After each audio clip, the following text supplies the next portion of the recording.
Oke, thank you Ham. Thank you juga teman-teman yang udah datang di Power Akuntansi Keuangan satu kali ini. Mungkin aku langsung section aja ya buat pembahasannya.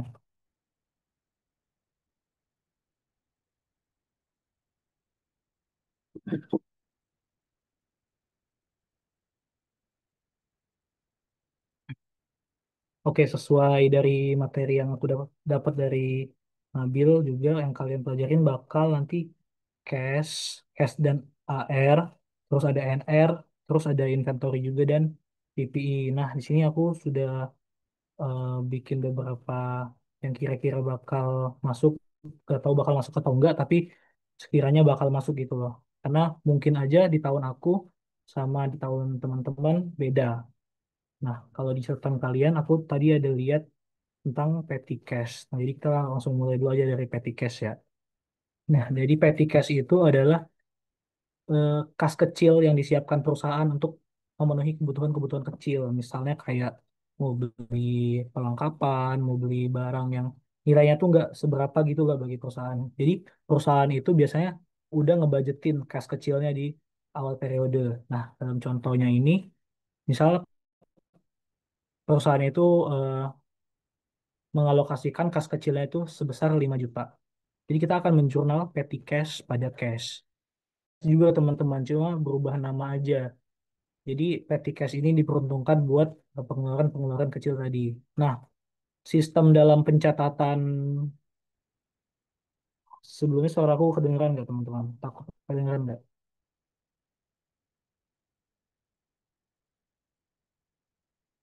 Halo? Terdengar, Kak.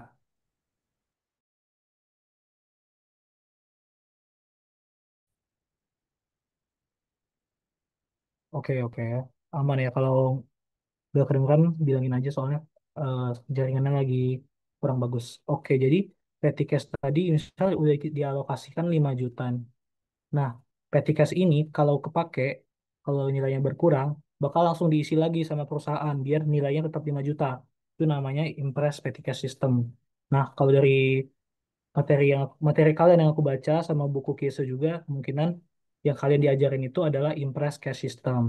Nah, jadi kalau misalnya petty cash itu digunakan untuk memenuhi membeli supply, utilities expense, nah itu jurnalnya nanti akan langsung ke cash gitu, nggak ngurangin petty cash-nya karena si perusahaan ini maunya petty cash itu dia selalu nilainya 5 juta.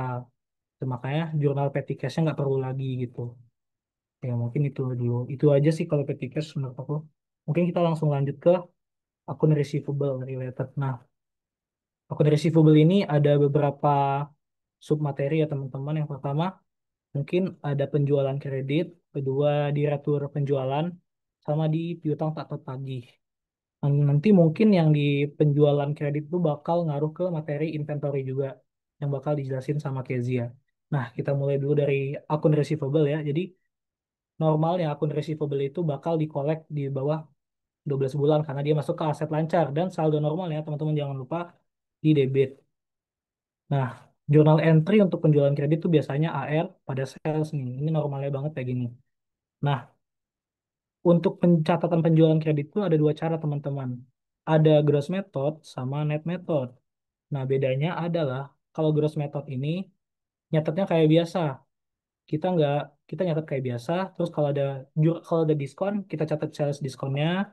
Dan kalau ada pelunasan tidak masa diskon juga kita catat kayak biasa. Tapi kalau net method ini di awal saat kita menjurnal AR pada penjualan, kita langsung mengasumsikan bahwa nanti penjualan kita ini pasti dibayar oleh customer pada saat periode diskon. Jadi langsung dikurangin di awal gitu.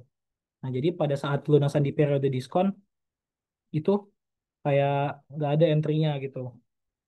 Oke, mungkin bisa langsung masuk ke soal aja. Nah, jadi untuk soal tahun lalu itu kira-kira kayak ini teman-teman. Jadi dia di stat nih ada salesnya 30, receive-nya 6.000, 4.000, dan 20.000 nih.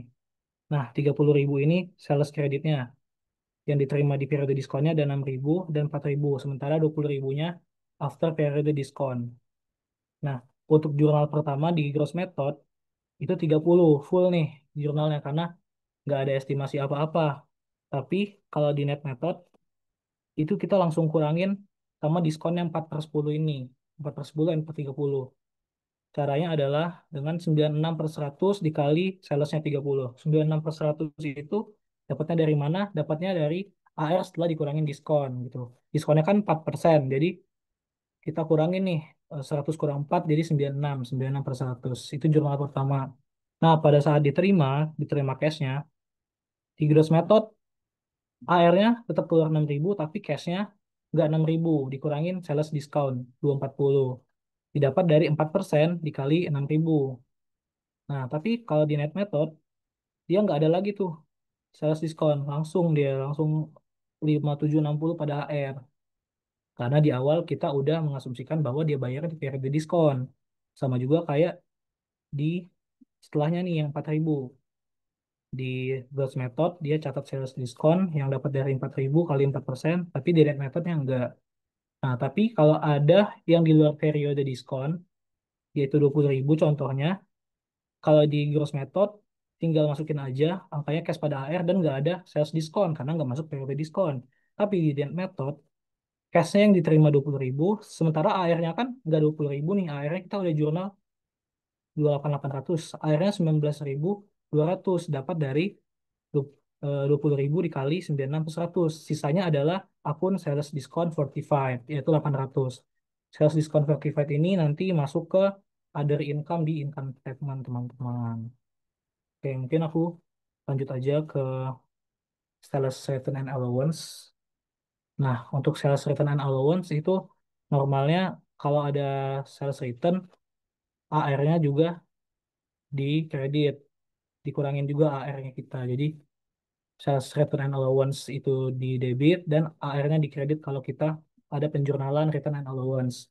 Teman-teman bisa singkat juga nanti RNE, asal jelas aja tulisannya RNE. Nah, selain melakukan retro penjualan, perusahaan itu juga bisa melakukan estimasi SRA dengan cara mendebit akun eh salah bukan mendebit ya, mengkredit salah ini. Mengkredit akun allowance for SRA. Contohnya adalah misal PTX mau mencadangkan 4% dari nilai penjualan inventory sebagai cadangan. Misal ada penjualan 10 dengan harga 1.000 dan totalnya 10.000. Berarti kan jurnal eh, penjualannya adalah 1.000 nih, AR pada sales 1.000. Dan apabila terjadi retur sebesar 2.000, akan kita catat nih kayak yang di awal tadi nih, sales RNA pada AR 2.000. Nah, di akhir periode, si perusahaan ini mau mencadangin nih 4% dari nilai penjualan. Kita cari dulu tuh 4% dari nilai penjualan. Dapat angkanya 400. Nah, jurnal pencadangannya adalah sales RNA pada allowance for sales RNA gitu. Nah, apabila ada beginning balance allowance for SRA sebesar 300, maka entry-nya itu nggak 400 teman-teman, melainkan 100. Karena kita bisa lihat di account pada saat beginningnya 300 dan kita akan mengestimasikan biar angkanya jadi 400, maka kita harus mengentry sebesar 100 gitu. Nah, untuk sejauh ini ada yang mau tanya nggak teman-teman? Atau mau lanjut dulu? Atau ada yang belum ke ini tadi?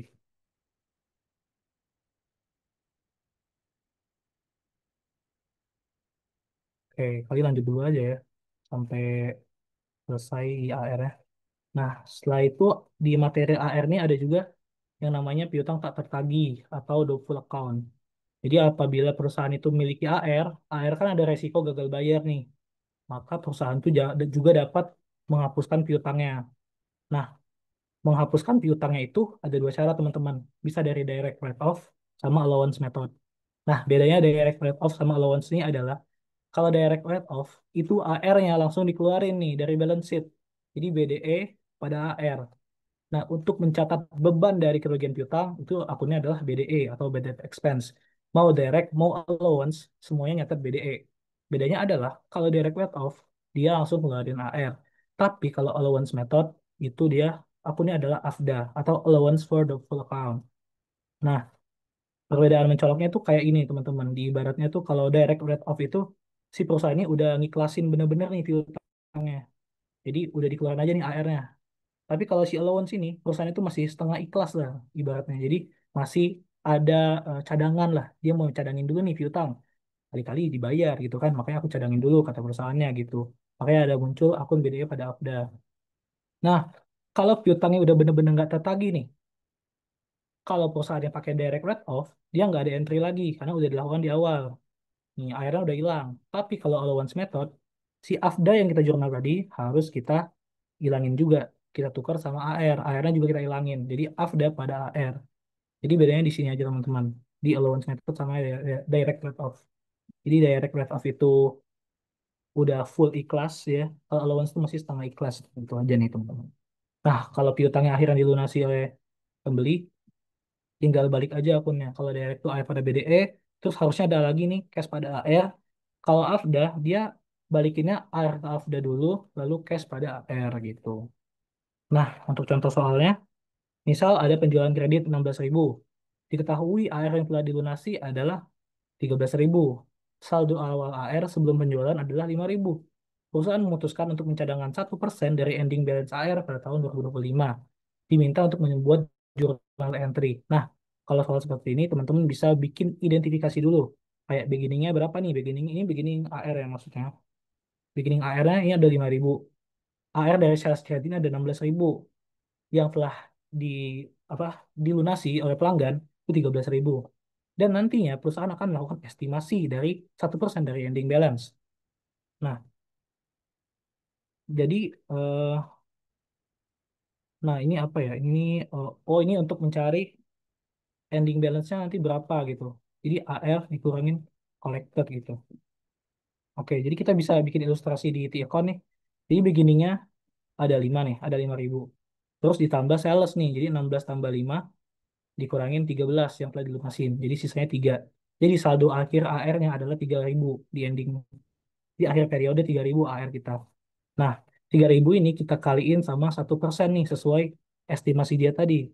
Dikaliin 1% untuk mendapatkan jumlah yang kita akan jurnal nih, jumlah cadangan sebesar 30. Nah, entry-nya adalah BDE pada AFDA 30-30. Nah, itu kalau sebelumnya dia nggak punya saldo AFDA.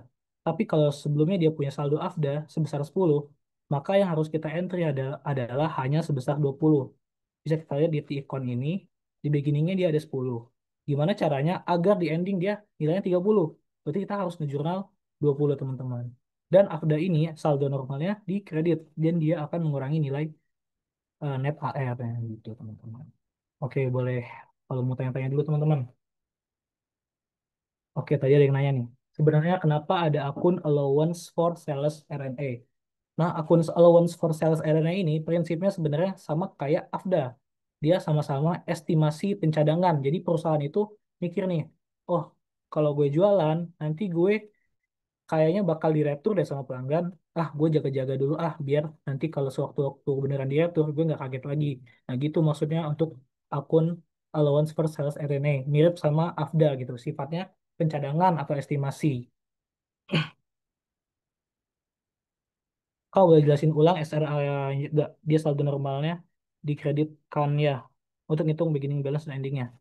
Oke, kalau sales return and allowance itu saldo normalnya di debit karena dia bakal ngurangin sales yang mana sales itu posisinya di kredit.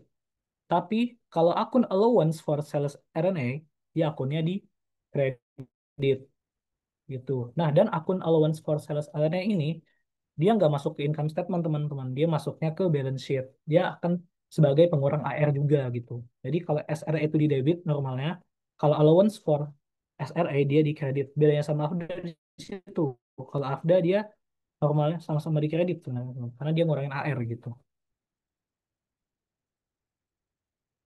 Kak, mungkin nggak ya soal keluar soal piutang tak tertagih yang pakai umur piutang. Sepengalaman aku di UTS kemarin nggak keluar sih teman-teman. Kayaknya itu DDA aja deh kalau yang umur piutang gitu. Kalau kemarin pengalaman aku tuh dia langsung aja soal kayak gini nih. Diketahui segini-segini, nanti estimasi segini, berapa gitu. Cuma kalian bisa review-review lagi tuh yang catatan-catatan kalian yang lama. Siapa tahu bisa ya, ada insight yang baru gitu. Tapi sejauh pengalaman aku sih soalnya kayak gini ya. Sama soal-soal latihan dari ASDOS juga kayak gini teman-teman. Oke, apa mau ada yang mau nanya lagi? Apa kita lanjut ke NR?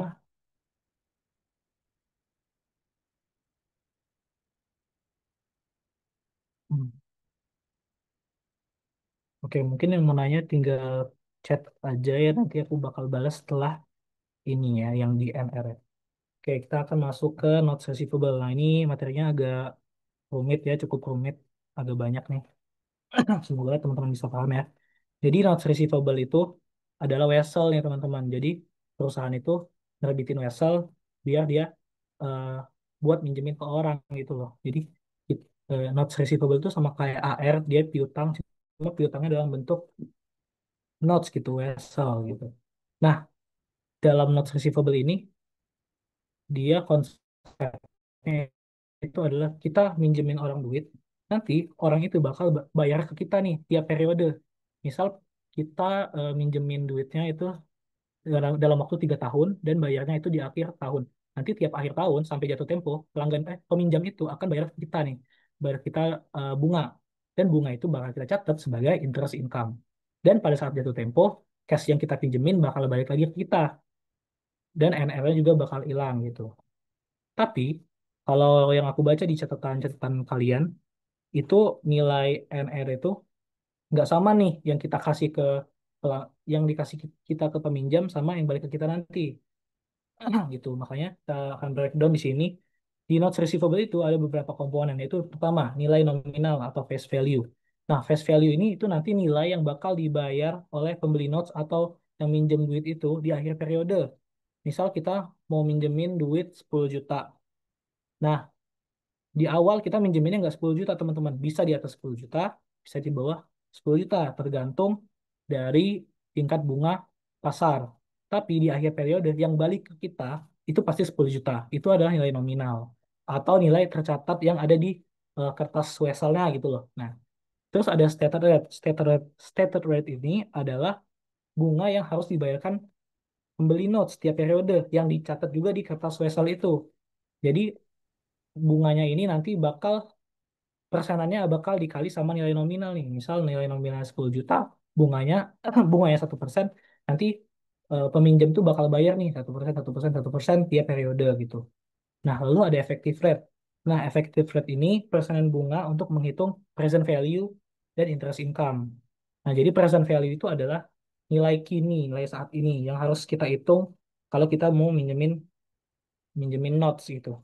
Mau minjemin notes tergantung pada suku bunga efektif atau market rate gitu. Nah, annuity ini adalah cash yang dibayarkan pembeli tadi. Ya, jadi ini nih hubungannya sama stated rate. Jadi stated rate dikali nilai nominal hasilnya adalah annuity. Nilai cash yang dibayarkan pembeli notes sebagai interest income gitu.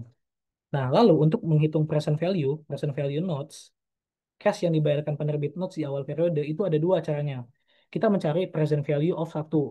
Untuk menghitung PV dengan rumusnya adalah nilai nominal dikali satu plus satu ditambah effective rate di pangkat N. Pangkat N. N ini adalah periode notes. Misal notesnya dari 2020 sampai 2023 gitu. Berapa periode itu adalah N-nya. Dan periode pembayaran bunga itu ada dua. Ada annual, tahunan, dan semi annual. Bedanya adalah kalau annual, kita langsung aja kaliin bunga ini sama nilai nominal. Tapi kalau semi annual, bunga tadi harus kita bagi dua dulu. Misal bunganya itu 10%. Kalau semi annual berarti kan bayarnya dua kali. Berarti bunganya itu 5%. Gitu. Sama kayak N-nya juga. Misal dia periodenya 3 tahun. 3 tahun tapi dibayarnya dua kali. Berarti dibayarnya jadi 6 kali kan. Berarti N-nya itu 3 dikali 2. Jadi 6 N-nya. Tuh. Nah, biar gak bingung lagi, kita langsung aja masuk ke contoh soal ya. Nah, PTA memberikan pinjaman dalam bentuk not 1 Januari. Not dilunasi 31 Desember 2026 sebesar 10 juta. Bunga dari Wesel per tahun 10% dibayar akhir tahun. Dan efektif rate 12%. Nah, jadi kita identifikasi dulu. Yang pertama tuh ada nilai nominal, yaitu 10 juta. Lalu ada stated rate itu adalah bunga dari Wesel 10%. Dan efektif rate itu 12%. Dan dibayar per tahun, berarti annual. Dan periodenya itu dari 1 Januari 24 sampai 31 Desember 26, berarti dia 3 tahun. Nah, lalu kita cari annuity-nya berapa, yaitu nilai nominal 10 dikali stated rate, 10 kali 10%. yaitu 1 juta. Kita udah dapat nih, komponen-komponennya udah dapat nih. Berarti kita tinggal cari present value-nya nih. Pertama cari present value of 1. Tadi nilai nominal dikali rumusnya. Teman-teman juga bisa hafalin ya rumus ini, karena kalau nggak hafal nanti bakal sulit ngerjainnya ya. Nah, dapat hasilnya segini. Dan untuk PV of annuity, rumusnya tuh gini. Jadi satu minus ini dibagi ER gitu. Pas udah dapat hasilnya, ini sama ini, kita tambahin. Jadi hasilnya adalah PV of notes. Nah, PV of notes ini adalah yang bakal kita jurnal di awal periode gitu. Nah, biar memudahkan teman-teman buat mengetahui jurnal-jurnalnya adalah bisa bikin tabel amortisasi. Kayak gini. Jadi itu ada tanggal di sini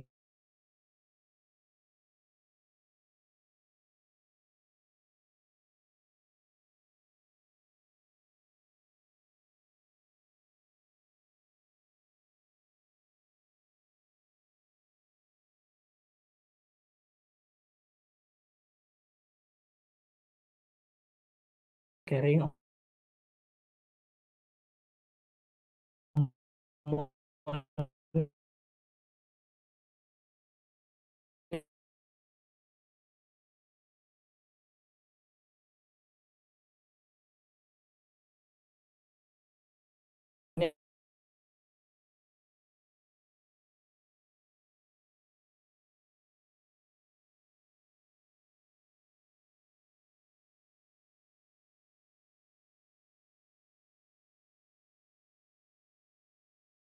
udah maaf banget guys. Disconnect, disconnect. Tadi sampai mana ya? Tadi sampai ER. Sampai ER. Oke. Cash receipt-nya udah tahu ya tadi ya. Jadi cash receipt itu selalu sama nih dari awal sampai akhir 1 juta. Nah, kalau interest income itu dapatnya dari carrying amount yang di sini dikali sama ER 12%. Gini.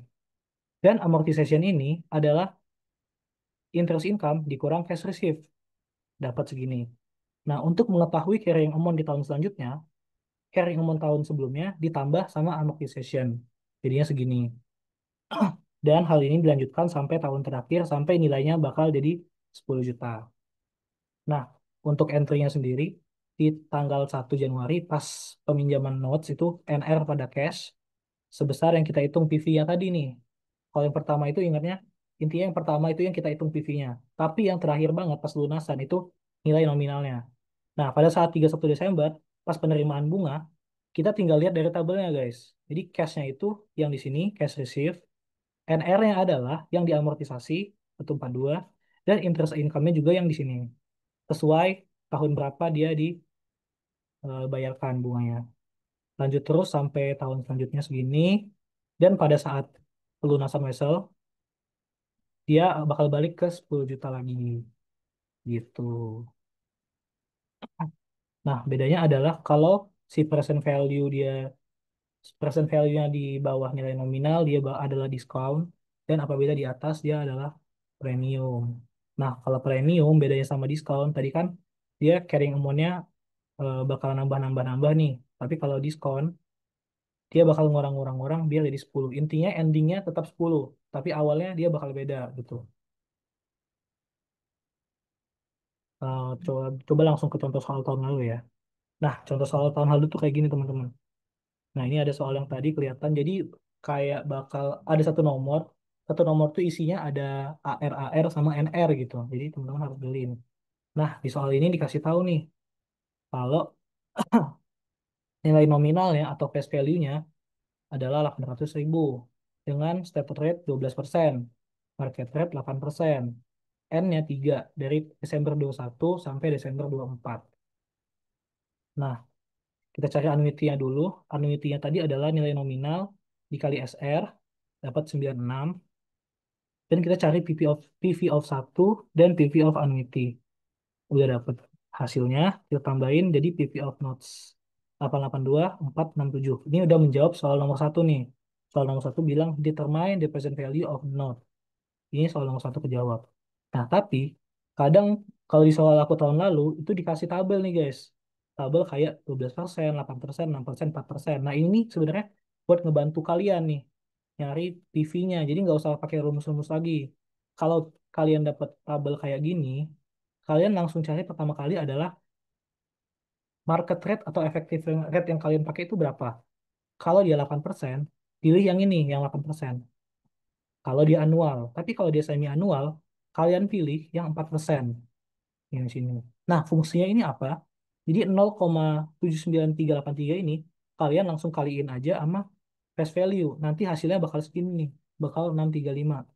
Dan 2,55710 ini kalian kaliin aja sama 96. Nanti hasilnya bakal segini nih, 247 sekian. Dan kalau ditambahin hasilnya bakal juga sama 882467. Sebenarnya ini mempermudah teman-teman biar nggak ngitung pakai rumus lagi. Tapi semoga aja dapat yang kayak gini ya biar gampang ya. Nah, oke. Lanjut kayak tadi, bikin schedule amortisasinya dari carrying amount sesuai present value. Kita tulis aja ya, PV, ini dari present value. Lalu annuity-nya pakai yang udah kita cari tadi, 96, sampai periode pelunasan 96 juga. Lalu interest income, carrying amount dikali market rate. Nih, dikali aja. Lalu amortisasinya itu 96 dikurang 70. Nah, ini kan carrying apa PV-nya lebih gede nih daripada nilai nominal. Berarti dia bakal berkurang terus tuh di amortisasi biar nanti di ending kembalinya 800 gitu. Jadi pas jurnal awal teman-teman ingat yang di jurnal adalah PV-nya, di jurnal pelunasan jatuh tempo yang di jurnal adalah endingnya 800.000 gitu. Nah, soal nomor 2 kelar nih, bikin tabel amortisasi. Lalu soal nomor 3 bikin jurnalnya.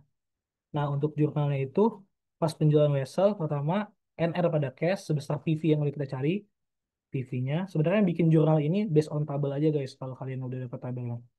Lalu untuk penerimaan bunga ada cash, di sini cashnya itu yang annuity 96. Lalu NR. Nah, kenapa NR-nya di sini dikredit? Karena NR-nya kan lebih gede nih daripada nilai nominal. Harus kita turun-turunin nilainya, kita amortisasi biar nanti di ending jadi 800 gitu. Jadi NR-nya dikredit dan interest income-nya juga dikredit nih 70. Nih, NR-nya dapat dari sini. Nah, jadi balance kan antara cash sama debit kreditnya gitu. Hal yang sama pada tahun-tahun selanjutnya sesuai tabelnya aja. Kalau tahun pertama ini yang sebarisan sama ini, tahun kedua barisan ini, atau tahun ketiga sama pelunasan di barisan ini gitu. Nah, di tahun ketiga dia ada pembayaran bunga sekaligus pelunasan wesel. Nah, bakal kita ada dua jurnal nih. Yang pertama ada cash, sama kayak tadi, NR, interest income, dan udah gitu doang. Dan lalu ada pelunasan wesel. Nah, pas pelunasan tadi ingat pakai nilai nominal yang 800 tuh. Karena dia udah balik nih nilainya. Jadi balance-nya itu per tahun dia berkurang terus sehingga jadi 800 dari 882 467 gitu. Nampaknya ini agak sedikit membingungkan ya teman-teman. Mungkin kalau ada yang mau nanya boleh silakan. Tapi BTW aku mau nanya sebenarnya kalian diajarin nggak sih ini? Soalnya aku kemarin dengar ada yang ngitung-ngitung kayak PV gitu dari beberapa dari kalian. Tuh. Nah, Kak masih bingung bedain SR sama ER. Hafalin rumus PV-nya gimana ya? Satu dan PV anu itu bedainnya gimana ya? Oke. Nah, ada pertanyaan kedua sama pertanyaannya. Oke.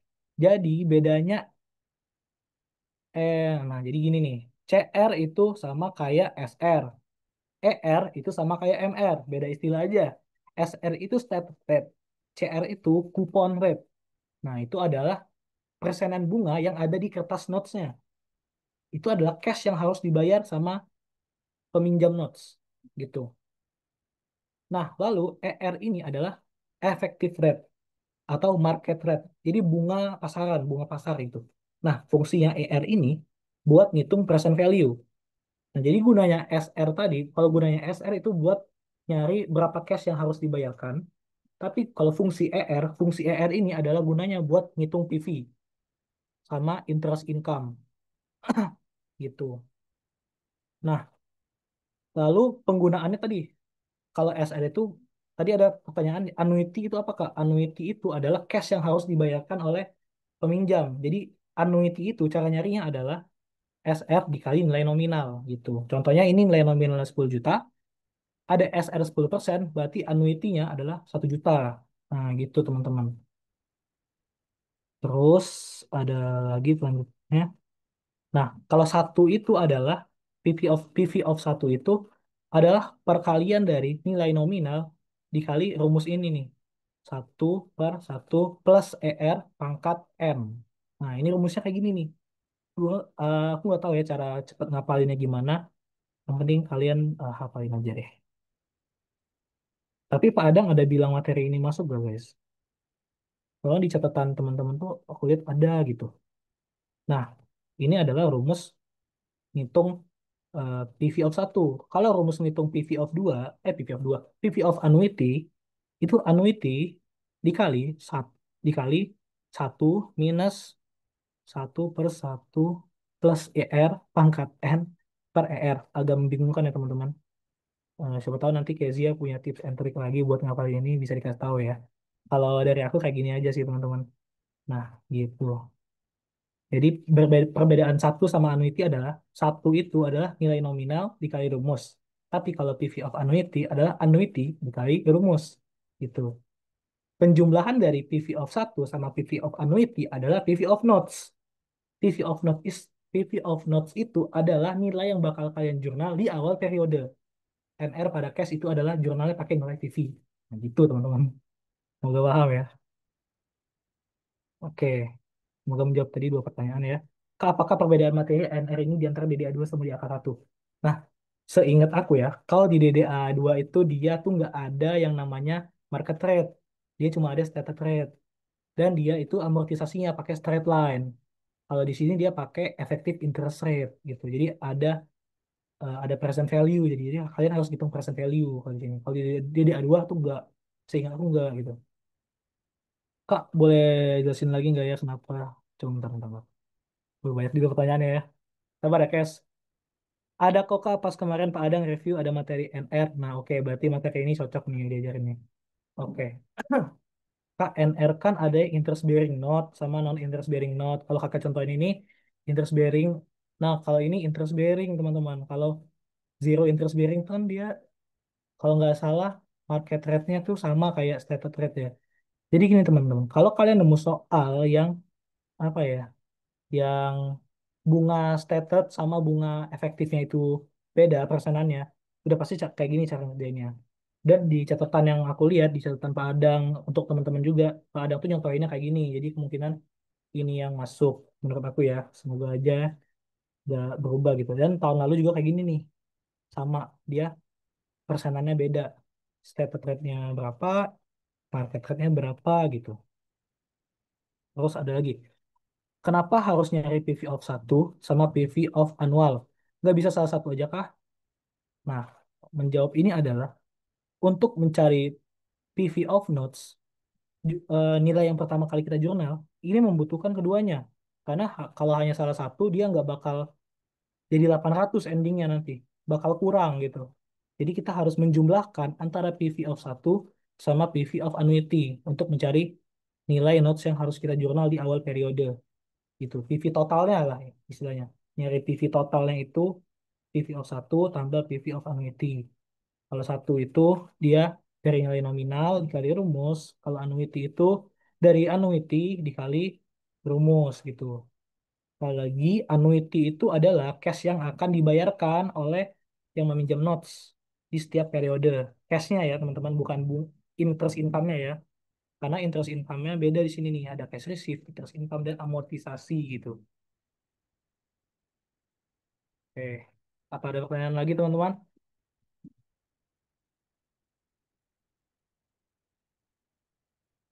Oke, mungkin gue tunggu sampai 50 kali ya. Kalau nggak ada pertanyaan tentang ini sampai 50, mungkin boleh lanjut ke Zia. Boleh juga nanya yang materi sebelumnya, teman-teman. Nggak harus yang di NR ini.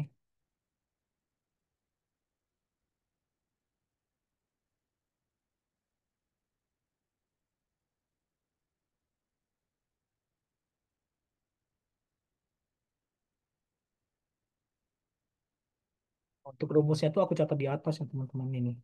Rumus PV of satu, terus rumus PV of annuity itu ada di sini. Nih, ini rumusnya ya. Ingat kalau ngitung PV itu selalu pakai ER atau MR. Jangan pakai SR karena bakal salah. Tapi kalau ngitung annuity pakai SR. Kalau pakai MR, ER dia salah. Gitu. Bearing notes itu rumusnya gimana Kak berarti? Bearing notes itu berarti kan interest bearing itu berarti ada bunganya kan? Kayak gini nggak sih? Yang benar gini nggak sih, Kes?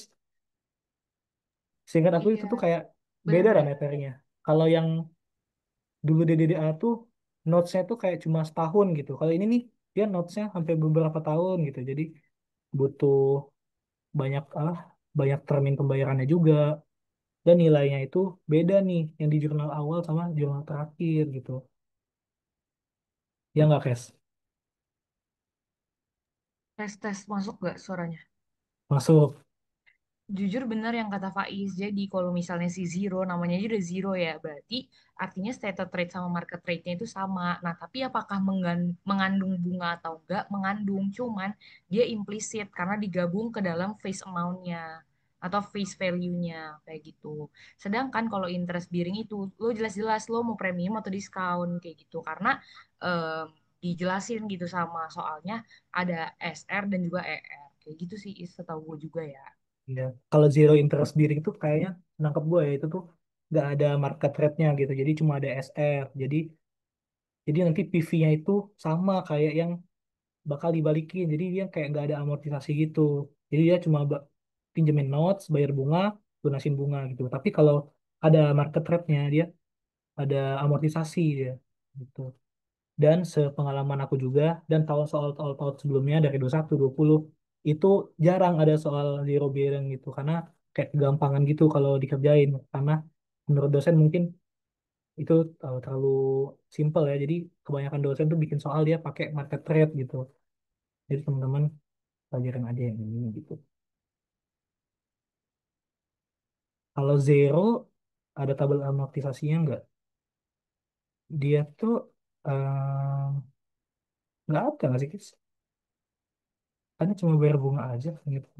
Iya, kalau misalnya kan jadi amortisasi itu teman-teman gimana sih supaya si ER-nya bakal nyurut-nyurut seperti di SR gitu kan. Nah, kalau misalnya ER sama SR sama, kira-kira ada gak tabelnya? Kayak gitu aja sih, guys. Ya intinya kalau SR sama MR itu beda nilainya. Kita pasti bikin tabel. Oh, menurut aku juga ya guys, kayaknya kalian belajarin aja yang ini deh soalnya yang keluar tuh pasti yang SR sama ER-nya beda karena ntar kalian bakal challenging itu ketukar antara SR kapan sih dimasukinnya, ER dimasukinnya kapan. Iya nggak sih Is? Yang mau diuji tuh Iya, gituannya.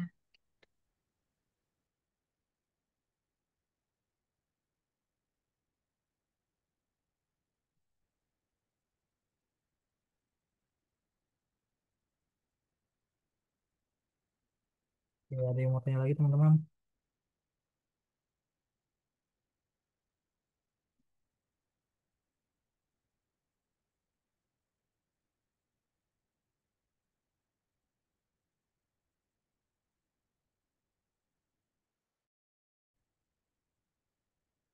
Oke, kali-kali lanjut dulu ya, Kes.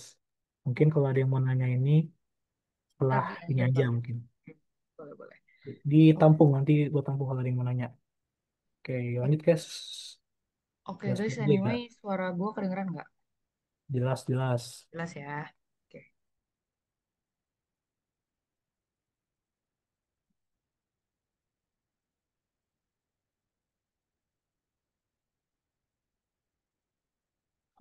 Oke, gue izin jelasinnya pakai ini ya guys, pakai iPad biar bisa coret-coret juga. Oke, ini terkait dengan bank rekonsiliasi. Nah, jujur sebenarnya tahun lalu kita nggak ada ya bank rekon ini, terus di tahun angkatan atas juga nggak ada. Jadi mungkin ini gue bakal ngulang kayak DDA aja kayak gitu. Tapi kalau misalnya kalian ada yang mau ditanya, nanti coba gue sama Faiz jawab gitu ya. Nah, oke, pertama bank rekon itu bakal formatnya kayak gini nih teman-teman. Nih, ya ada PT XXX, Bank Rekon, terus per berapa ya kan.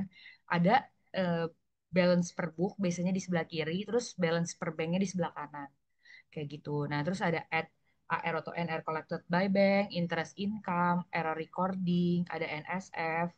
NSF itu apa sih? Non-sufficient fund. Ya kan? Terus habis itu ada service charge, administrative expense, error recording, lalu adjusted balance.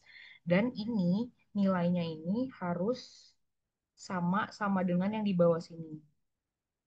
Kayak gitu. Jadi em, harus balance kayak gitu.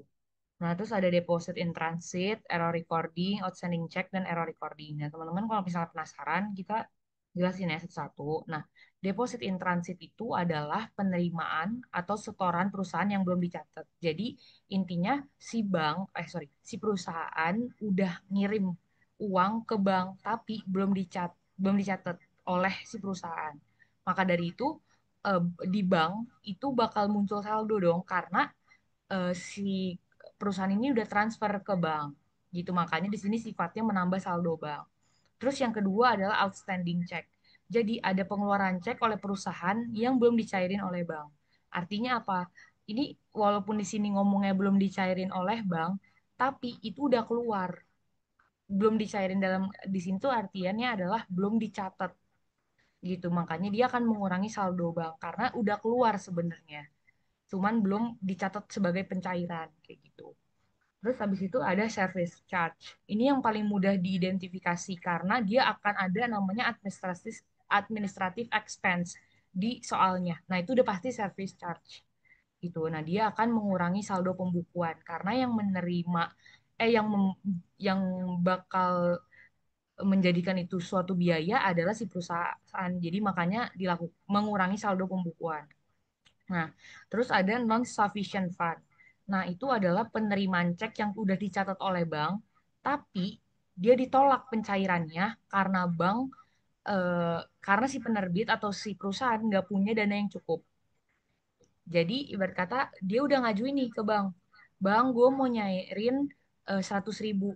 Pas si banknya mau mencairkan, ternyata dananya nggak cukup. Kayak gitu. Makanya dia akan mengurangi saldo pembukaan penerima. Karena kenapa mengurangi saldo pembukuan penerima?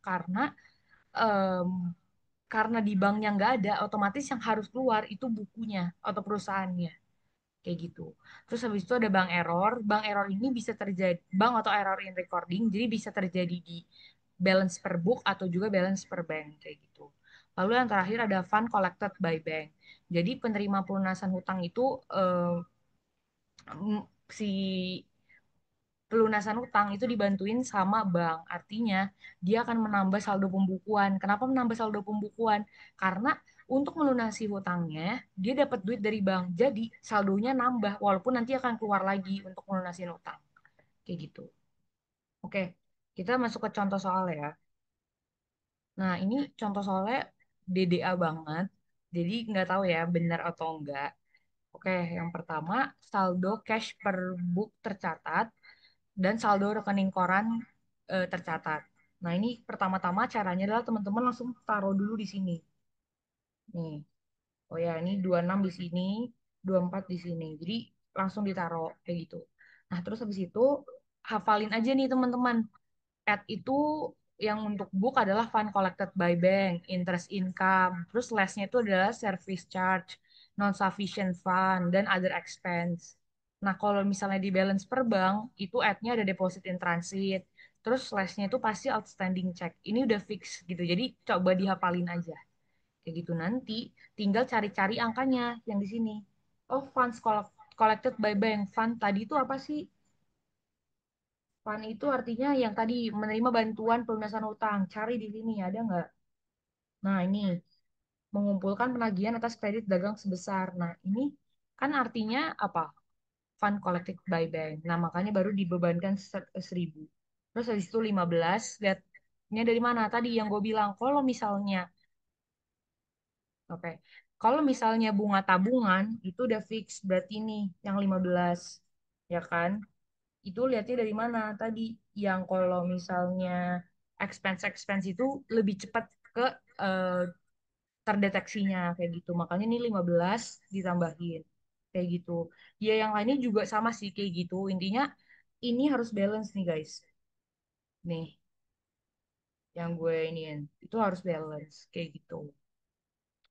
Nah, abis itu yang kedua dia lumayan agak lebih tricky karena ada namanya bank error, ya kan?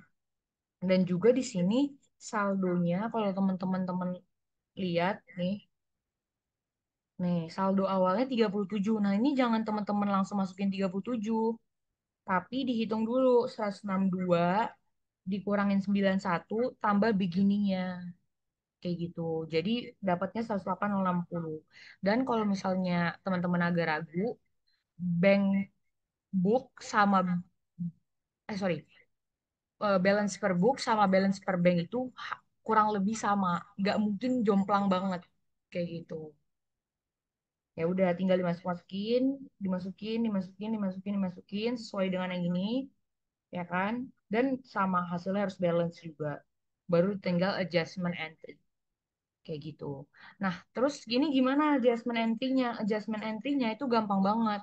Kalau misalnya cash in bank artinya cash in bank artinya kasnya itu masih ada di bank gitu. Makanya di sini oh sorry, cash in bank itu artinya penambah. Tapi kalau misalnya cash in banknya keluar. Makanya kredit. Kalau misalnya menambah itu add kayak gitu. Kayak ini ada pertanyaan. Ah, itu kan di bank saldonya 24 ribuan, tapi kok saldo di not sufficient fund padahal kan cuman mau 200. Maksudnya, kak itu di bank saldonya 20. Yang mana nih? Soal yang mana? Cara hafalin akun yang less auto add gimana ya Kak? Atau dihafalin aja formatnya? Iya, dihafalin aja formatnya kurang lebih kayak gini. Ini tuh pasti ada si funds dan itu tuh udah pasti ada karena basicnya ini. Nih, ini basicnya. Cuma 6. Jadi ini aja yang dihafalin. Nanti yang paling add auto less-nya itu cuman ada di error in recording. Itu yang harus mikir aja. Oke, kita lihat tadi yang ada di awal. Kan itu bang saldonya 24 ribuan. Tapi kok soalnya bisa non-vision fund-nya padahal kan cuma mau 200. Oh, non-sufficient fund-nya kenapa nggak ini ya? Padahal ada 24 ribu. Nah, itu tuh sebenarnya case yang dibuat aja teman-teman. Kayak mungkin balance per book-nya itu ada 24 ribuan gitu. Tapi si soal bilangnya kayak ya udah ini nggak bisa di apa namanya nggak bisa dicairin, bisa aja dia mau mencairin 25 ribu, berarti ada non sufficient fundnya 200 kayak gitu ibarat kata.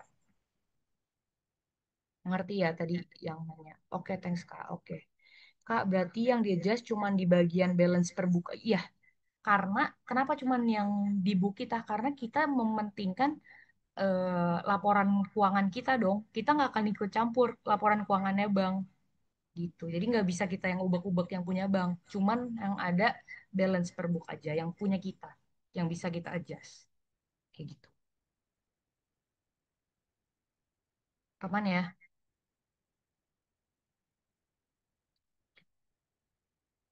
Ehm, Kak, kalau kelas satu juga gini Kak bentuknya. Kalian diajarin Padang gimana? Gue cuman denger Kak ada Bang Rekon gitu doang. Soalnya di tahun gue nggak ada kayak gitu. Jadi di kalian gimana tuh? Kalau mungkin boleh, boleh diinin ya guys. Pertanyaan temennya. Kayak gini juga nggak kalau yang sama Padang?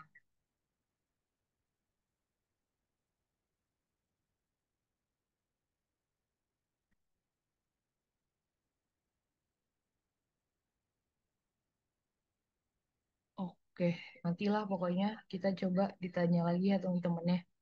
Sama Kak, oke. Ya udah. Kayak gitu sih guys. Intinya kalau si balance per book ini, kalian mikirnya kayak gini, saldonya masuk gak ya ke perusahaan gitu. Jadi kalau balance per book itu mikirnya cuman kayak saldonya masuk gak ya ke perusahaan. Kalau misalnya masuk, menambah. Tapi kalau misalnya keluar, berarti mengurangi kayak gitu. Nah, di sini contoh error in banknya yang gini.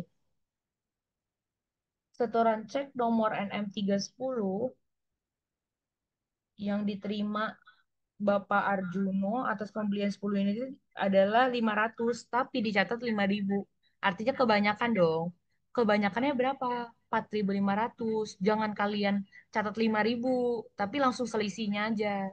Nah, maka dari itu, karena terlalu banyak tercatat, kita harus mengurangi kayak gitu. Itu contoh satu adjustmentnya.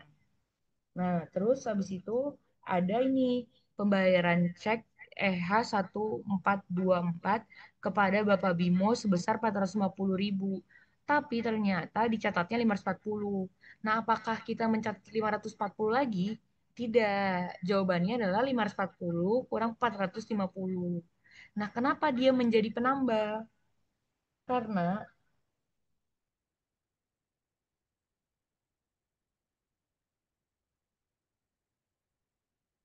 karena dia beban.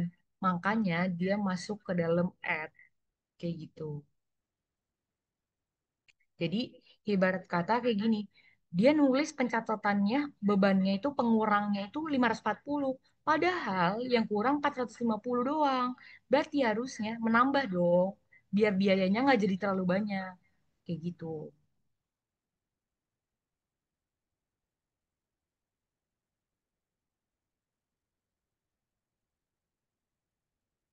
Nah, kalau yang tadi yang 5.000 itu yang 5 juta itu lebih ke arah penghasilan yang gua buat itu terlalu tinggi, makanya harus dikurang. Nah, tapi kalau biayanya terlalu tinggi, makanya harus ditambah. Oke, oke, ya udahlah ya Bang Rekon, kayak gitu aja teman-teman. Ada yang mau ditanya nggak?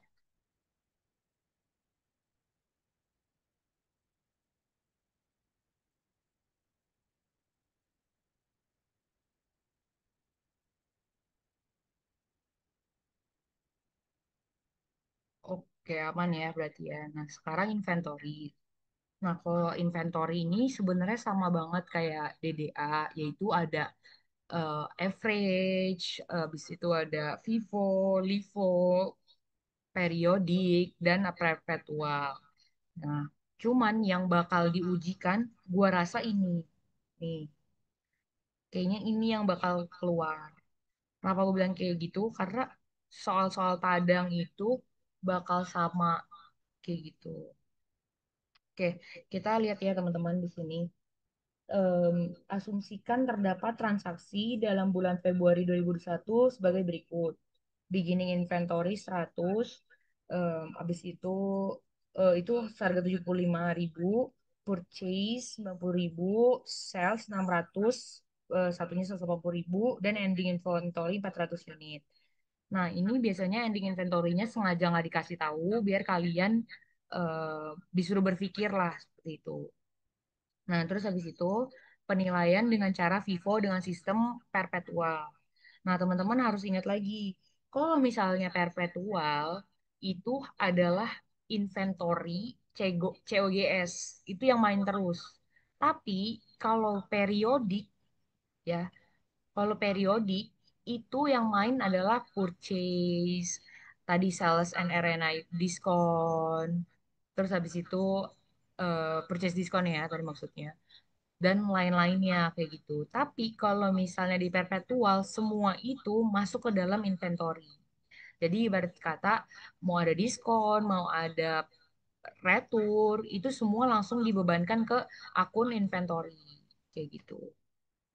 Nah, ya udah ini langsung aja di jurnal pembeliannya MI cash ya kan nilainya segitu. Terus habis itu jurnal penjualannya cash, sales, COGS, MI. Jangan sampai lupa. Kayak gitu. Nah, ini yang bakal keluar juga nih guys. Kenapa gue bilang ini soal keluar? Karena lengkap. Ada penjurnalan periodik dan perpetual, ada gross dan net, ya kan? Dan yang terakhir adalah yang itu overstated dan understated. Kayak gitu. Nah, ini purchase-nya ya. Bedanya apa sih gross sama net? Kalau misalnya gross itu dia nggak memperhitungkan lagi, maksudnya memperhitungkannya nanti gitu terkait purchase diskonnya.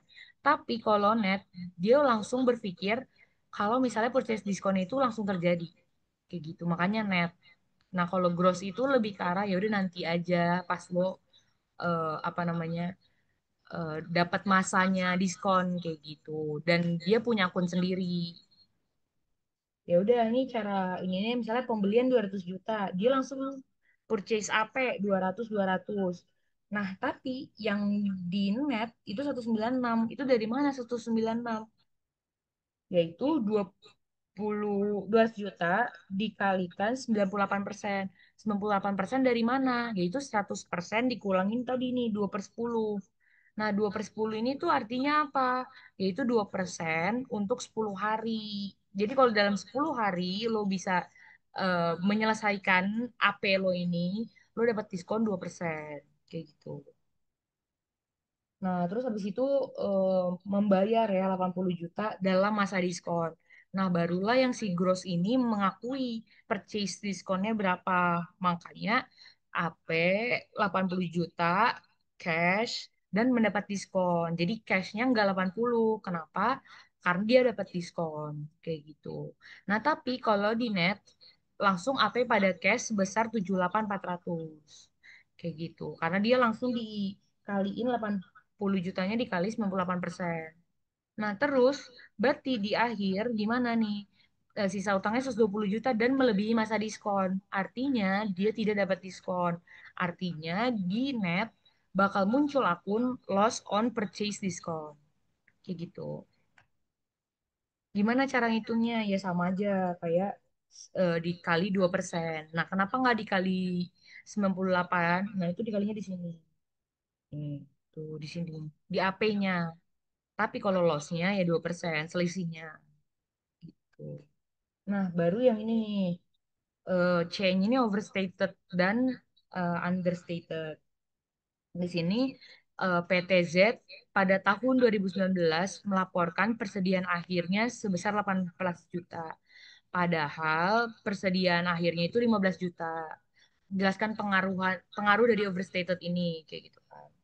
Nah, konsepnya kayak gini aja teman-teman. Nih, kan dia ending inventory 2019 itu kelebihan 3 juta. Makanya COGS-nya turun. Kenapa COGS turun? Karena COGS itu rumusnya adalah beginning inventory tambah purchase dikurangin ending inventory. Kayak gitu.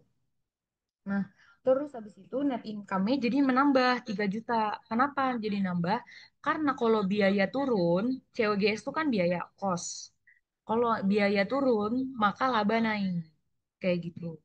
Nah, total asetnya, kan ending inventory itu aset. Ending inventory itu adalah nilai akhir dari inventory. Inventory itu adalah aset. Makanya total asetnya bertambah 3 juta. Nah, ekuitasnya di akhir tahun atau retain earnings, laba ditahannya itu akan naik juga 3 juta karena tadi net income-nya naik gitu. Nah, di tahun kedua, di tahun 2020-nya, si ending inventory menjadi beginning. Ngerti ya di sini? Jadi awalnya dia ending di 2019 akan terbawa menjadi beginning di 2020, yaitu bertambah 3 juta. Nah, COGS-nya berubah jadi naik. Kenapa naik? Karena dia setara dengan beginning inventory dan purchase. Nah, beginning inventory dan purchase-nya naik, pasti COGS naik. Tapi kalau ending inventory-nya turun, pasti COGS-nya eh wait, wait. Kalau ending inventory-nya naik, COGS-nya turun. Tapi kalau beginning inventory naik, COGS juga naik. Kayak gitu.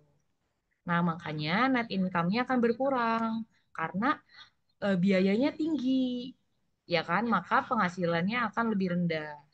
Nah, total asetnya maka itu laba 2 tahun itu akan menurunkan retain earnings sehingga netral kembali lagi dia menjadi laba yang seharusnya kayak gitu. Oke, ada yang mau ditanya nggak? Sebenarnya ada soal kayak gini lagi di ini nih overstated dan kayak gini. Kalau misalnya masih belum ngerti, udah gue jelasin sebaik mungkin. Jadi mungkin boleh ditanya aja, boleh ditanya aja. Kalau misalnya ada yang mau tanya tentang overstated dan understated, gue rasa juga gue memahami ini baru sekarang-sekarang ini sih, pas nggak mau ngajar. Tuh. Coba ada yang mau tanya nggak guys?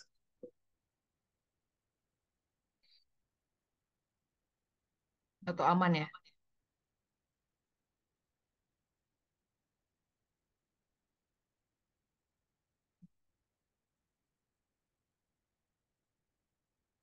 Aman kah guys? Oke, aman. Lanjut.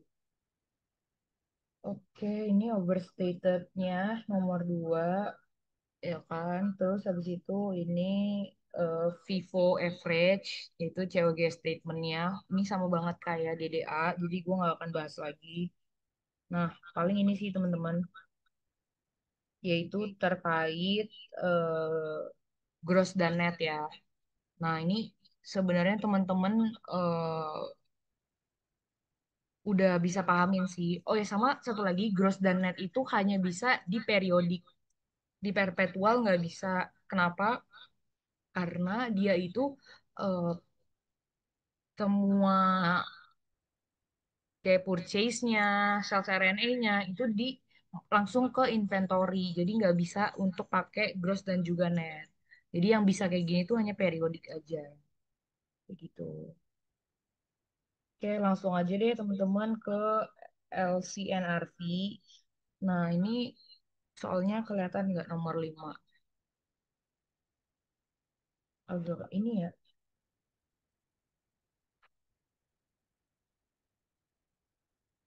agak beda ya. Oke, nanti gue perbaikin deh teman-teman. Pokoknya intinya nih, gue udah nulisin juga si LCNRV ini apa. LCNRV itu adalah lower cost, ya kan, dari net realizable value.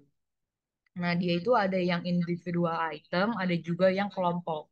Kayak gitu. Nah, jadi kalau misalnya mau yang cari individual, carinya gini. Kita masukin dulu nih itemnya. A, nih A, B, C, D, E, ya kan? Kosnya masukin. Cara masukin kosnya gimana? 2000 kali 15. Nih, 2000 kali 15. Jadinya 30 gitu. Lakukan itu sampai bawah, ya kan? Total jadi berapa? 118, 120 gitu kan. Nah, lalu NRV-nya gimana? NRV-nya adalah gini, 2000 kali 21.000 weight BC 27, ya 2000 dikali BE 27 kali 21.000 dikurangin 2000 dikali 3000 gitu. Jadi hasilnya segini, ya kan? Nah, lakukan itu sampai ke bawah. Nah, baru ini yang lower cost. Kita cari mana sih yang cost-nya paling rendah. Nah, kalau di sini kan 30. Kalau 41760 sama 14.580 kan berarti yang paling rendah 14.580. Lakukan itu sampai ke bawah. Baru ketemulah hasilnya kan 118 sama 114. Nah, ternyata terbagi juga menjadi cost COGS method sama loss method. Kalau COGS method dia dibebankan ke COGS, ya kan? Tapi kalau loss method dibebankannya itu ke inventorinya langsung, tapi mempunyai nama yaitu allowance to reduce inventory to NRV. Kayak gitu. Jadi bedanya di situ. Kalau COGS larinya ke income statement. Tapi kalau loss method larinya ke balance sheet. Kayak gitu. Nilainya bakal sama aja, yaitu adalah eh, si 118.120 dikurangin 114.970. Kayak gitu. Oke, ada yang mau nanya nggak guys?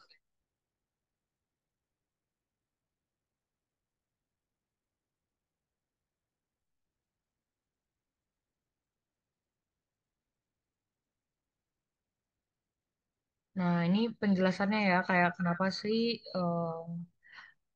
yang mana yang lebih rendah COGS-nya itu masuk ke income statement, ada juga yang masuk ke balance sheet ya, SOVP ini penjelasannya. Jadi kalau per kelompok itu sama per individu individu bakal bisa banget beda nilainya kayak gitu. Jadi disesuaikan sama yang disuruh kayak gimana.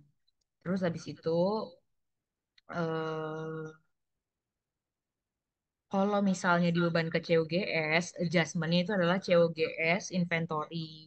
Tapi kalau misalnya pakai yang tadi loss, masuknya ke allowance for apa tadi? Nih, allowance for reduced inventory to NRV pada inventory. Kayak gitu. Oke, aman ya. Coba sampai sini masuk gak? Kalau misalnya gak masuk, kita pelan-pelan. Ada yang mau nanya nggak? Apa susah ya guys? Jujur iya sih. Cuman mau gimana ya? Oke, aman ya. Oke, kita next. Nah, ini soal tahun lalu.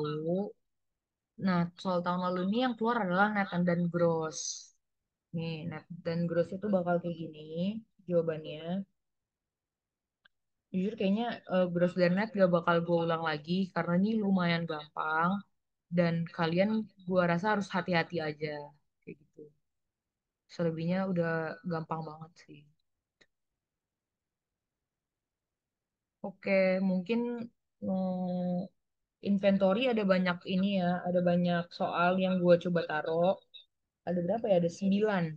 9 soal. Jadi bisa teman-teman pelajarin aja yang feeling-feelingnya kayaknya masuk nih ke UTS gue. Oke, ada yang bertanya sebelum kita lanjut ke terakhir, PPE sama gue dan Faiz. Boleh? Yuk, yang mau ditanya dulu. Apa mau bahas overstated lagi juga boleh.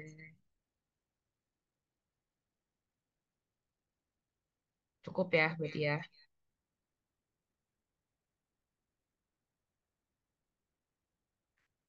Oke, cukup. Faiz, boleh mau PPE duluan? Wait, wait, wait. Oke, jadi PPE mungkin gue mulai dari pertukaran aset ya teman-teman.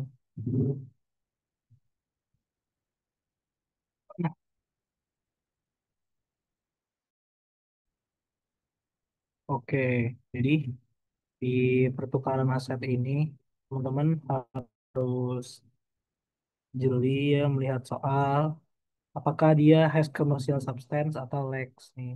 Jadi perbedaannya adalah di pencatatan gain sama loss-nya teman-teman.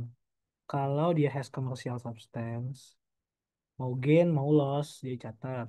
Tapi kalau lacks commercial substance, dia gainnya nggak dicatat, tapi lacks-nya loss-nya dicatat. Jadi intinya kalau loss tuh seluruh semuanya selalu dicatat, tapi gain ada yang dicatat ada yang enggak.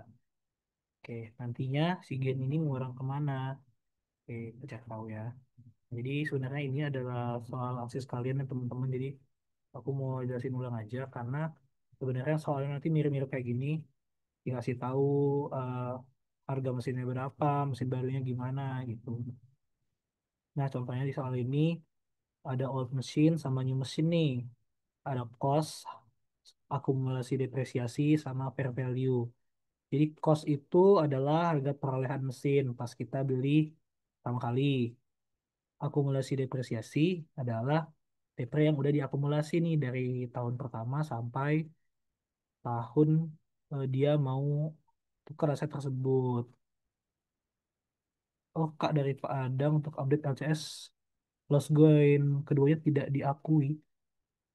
Em, iya ya teman-teman ya, tidak diakui ya teman-teman. Kalau dari LCS, soalnya kalau dari Mbak Arfa sih dia kalau loss selalu diakui. Atau kalian boleh confirm lagi aja ya ke Pak Adang ya. Takutnya ada yang gitu masih. Iya kalau kata Pak Adang gitu, oke kalau kayak gitu nanti ikutin Pak Adang aja ya. Nah, jadi di contoh soal ini, kalau kita mau cari tahu kelas atau gennya seberapa, kita tuh harus cari tahu dulu yang pertama adalah carrying amount nih, carrying amount. Carrying amount itu adalah nilai inventory yang sebenarnya yang sekarang per tanggal itu mau ditukar. Jadi adalah rumusnya adalah cost dikurangin AD. Kan ini gampang ya udah ketahuan ya AD sama costnya. Jadi tinggal kurangin di 150 CA-nya. Nah, terus untuk mencari tahu loss atau gain-nya, kita cari selisihnya aja nih dari carrying amount sama fair value mesin lamanya. Nih, kalau fair value-nya lebih kecil, dia loss. Kalau fair value lebih gede, dia bakal gain gitu. Nah, untuk mencari tahu berapa sih nilai perolehan mesin barunya. Nah, mesin barunya kan cost-nya 270, fair value-nya 405. Berarti kalau fair value-nya udah dikasih tahu, langsung aja sebenarnya teman-teman. Langsung di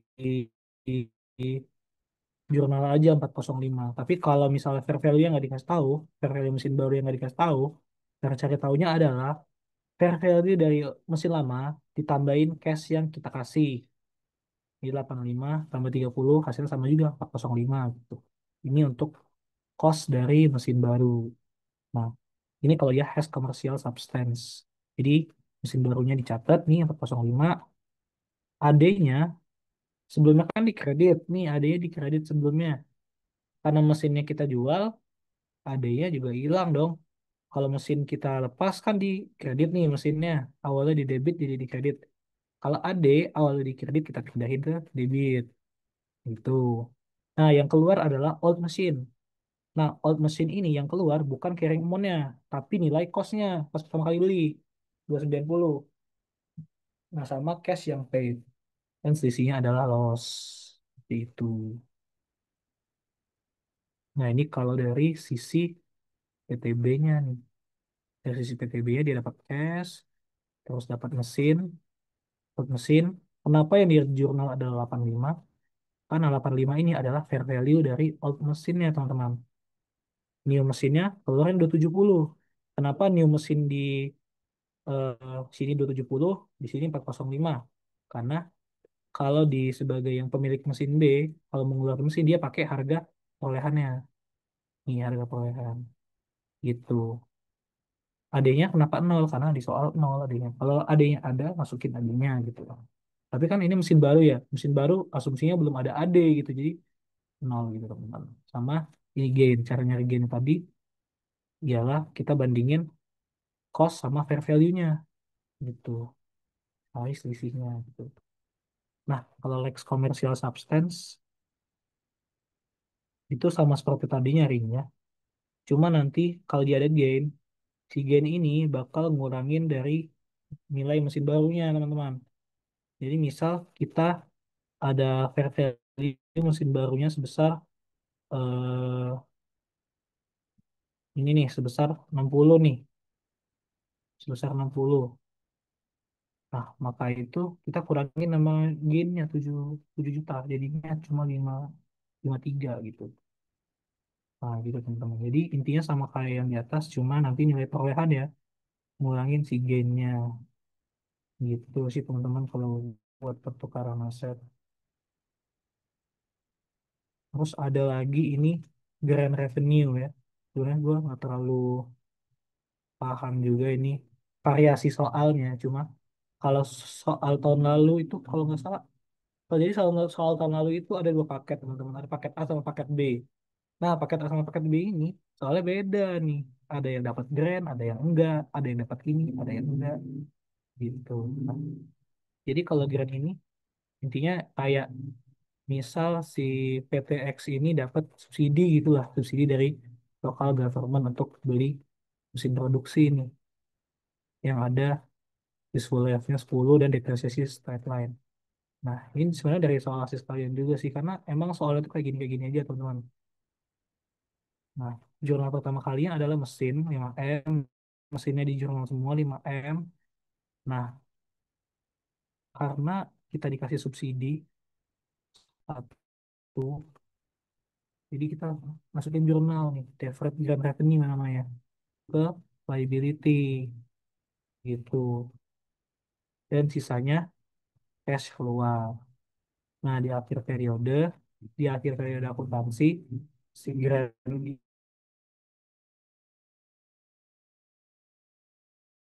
ini bakal jadi grant revenue nih, gitu. Nih, dibagi sama setahun useful life mesinnya, gitu. Nah, gitu doang sih kalau grant revenue. Nah, kalau dari exchange, gimana teman-teman? Ada pertanyaan nggak?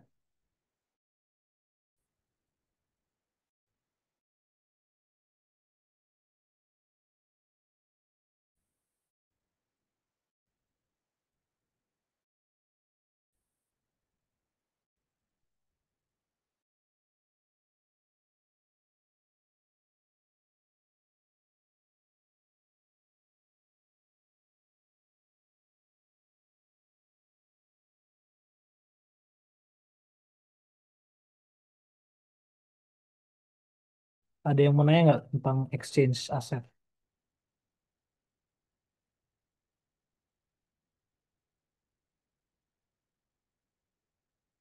Oke. Nah, tadi selagi kita chat. Selagi kita nunggu pertanyaannya, tadi aku ada yang mau revisi ya teman-teman. Jadi tadi ada yang nanya nih kalau zero interest bearing itu gimana? Nah, jadi kalau di buku Kieso yang aku baca tadi, zero interest bearing itu sama aja kayak biasa nih. Cuma bedanya dia malah nggak ada SR teman-teman. Jadi cuma pakai market rate. Jadi ngitung PV sama kayak biasa, cuma nanti SR-nya nol nih, nggak ada cash receipt. Jadi nggak ada bunga, zero interest gitu. Jadi nanti di jurnal tiap periodenya cuma NR pada ini, bukan cash dianya. NR pada interest revenue gitu. Yang annuity-nya nol maksudnya, kalau dia zero interest.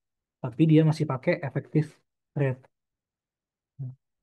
Nah, yang maksud gua kalau yang belinya itu sama kayak pelunasan itu kalau dia note note issued as at face value. Kalau dia menerbitkan note sama dengan nilai nominalnya. Nah, maka itu jurnalnya sama nih kayak gini. Dia nggak ada amortisasi. Tapi kalau dia zero interest bearing, dia masih ada amortisasi, cuma dia nggak ada annuity. Nanti aku tambahin ya di sheet saya yang ini. Oke. Buat yang tadi fixed asset gimana teman-teman? Buat PPI,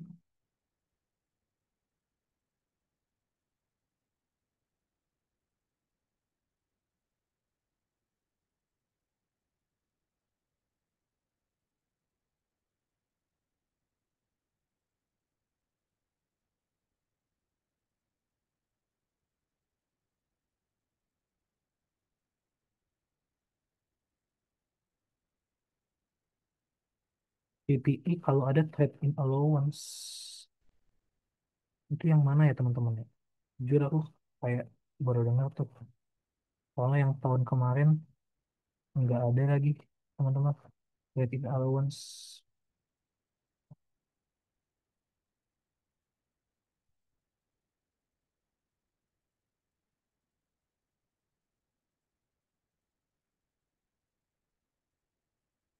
Nanti kita coba cari lagi ya, bakal kita update ya. Soalnya yang kita pelajarin selama ini tuh kayak cuma tukar aset, dia ada penambahan cashnya doang kayak gitu.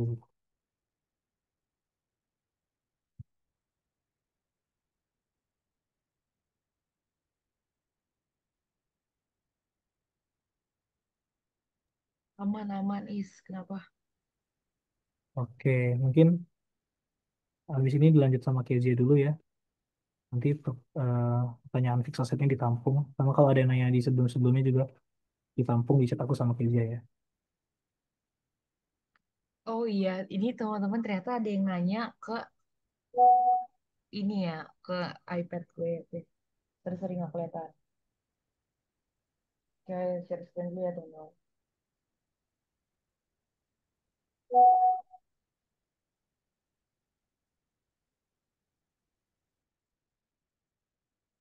Udah ya, udah kelihatan. Tadi pertanyaannya itu tentang funds. Balik dulu ya, Is. Kita soalnya ada yang nanya tentang non-sufficient fund. Jadi non-sufficient fund itu kayak gimana? Bentar. Itu nanya tentang apa sih? Kayak Golden Fund apa? Nggak mungkin langsung. Gimana ya? Oke. Jadi kalau non-sufficient fund itu pertanyaannya bakal kayak gini nih, teman-teman. Pencairan cek yang ditolak. Ini pasti, pokoknya segala sesuatu yang ditolak itu pasti eh, yang ditolak itu pasti NSV. Itu udah pasti. Nih contoh nih lagi yang di sini NSV kayak gimana? Nih NSV itu adalah terdapat sebuah cek untuk membayar beban perusahaan yang belum dicair. Sorry.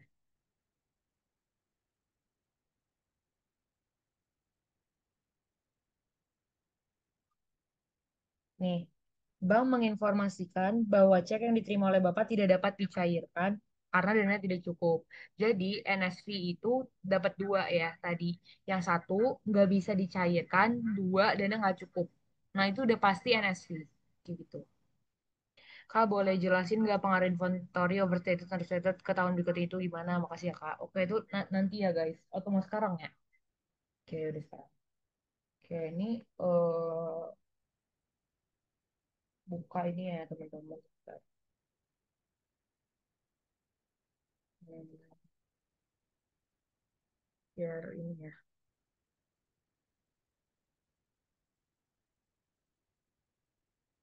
Oke, kelihatan nggak?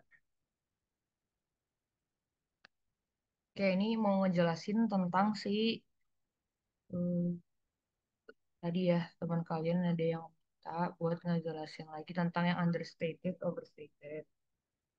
Nah, kalau misalnya yang tadi pasti yang ditanya yang bakal overstated dan understated itu adalah yang dikasih tahu adalah ending inventory. Jadi kalau misalnya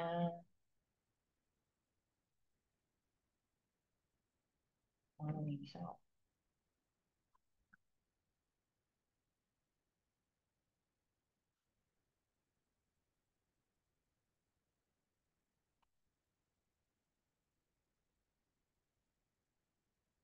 Oh, nggak bisa ya, guys.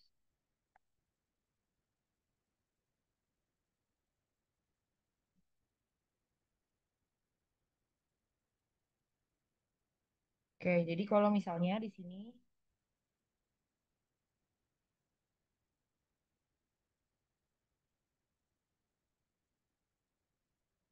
jadi kalau misalnya ending inventory-nya naik, maka COGS-nya ini tahun pertama ya. Jadi COGS-nya akan turun. Kenapa COGS-nya turun? Karena kalau misalnya COGS itu kan rumusnya, COGS rumusnya adalah beginning inventory ditambah purchase, ya kan? Dikurangin ending. Jadi, kita ambil angka aja, 2 2 2 plus 2 2. Jadi berapa? Di sini 2 kan?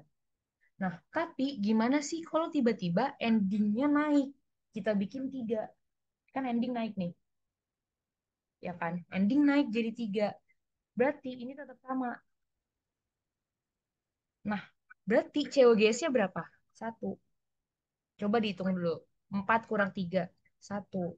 Makanya, eh, kenapa dia keluar? Ya, ulang lagi guys. Ending COGS. Kalau dia naik, turun. COGS itu eh, beginning plus pur min n. Beginning tadi contoh 2 ya, plus 2 min 2 sama dengan 2. Tapi case ini naik jadi min 3 ya kan, plus 2 2 sama dengan 1. Kayak gini. Jadi COGS-nya pasti akan turun berbanding terbalik. Nah, berarti abis COGS-nya turun, berarti net income gimana? Net income bakal naik. Jadi kayak misalnya gini, kalau misalnya biaya turun, laba naik gak? Naik, karena biayanya cuman sedikit. Contoh, penghasilan 10, ya kan? Biayanya cuma 2, berarti kan 8. Tapi kalau misalnya tadi penghasilan 10, biayanya 3, berarti berapa? Labanya 7 dong. Makanya, sorry, iya, berarti eh, labanya tetap naik. Kenapa labanya tetap naik? Tadi yang gue bilang ya, karena biayanya turun. Kalau ini kan biayanya satu, jadi bukan ngelihat min tiganya tapi satunya karena costnya, biayanya itu costnya kayak gitu. Jadi kalau misalnya tadi awalnya biayanya 2, sekarang B-nya satu. Jadi awalnya netnya cuma 8, sekarang netnya 9 kayak gitu. Jadi naik. Nah, terus habis itu aset gimana? Aset naik karena inventory sama dengan aset. Inventory sama dengan aset. Gitu. Jadi makanya kalau ending naik, pasti dia juga naik. Gitu. Nah, terus habis itu yang terakhir RE.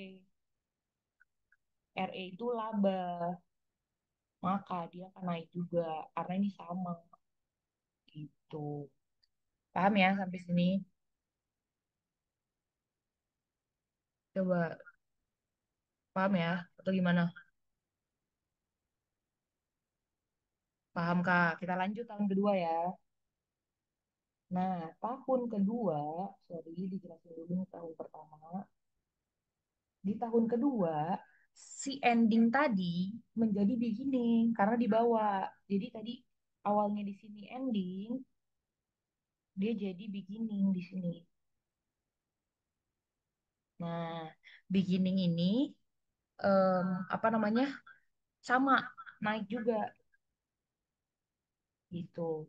Nah, tadi di sini kalau beginningnya sama, COGS-nya sama. Contoh, nih tadi kan ini yang berubah si ending kan. Nah, sekarang coba beginningnya jadi 3. 3 plus 2 min 2 ya. Min 2. Kita tadi pakai posisi yang ini, ya kan? Nah, jadi berapa? Jadi COGS-nya tetap 3, artinya naik. Jadi kalau beginning naik, COGS juga naik. Kayak gitu. Nah, kalau COGS-nya udah naik, nanti income-nya gimana? Berkurang. Karena tadi awalnya biayanya cuman 2, tiba-tiba biayanya 3, berarti labanya berkurang. Tuh,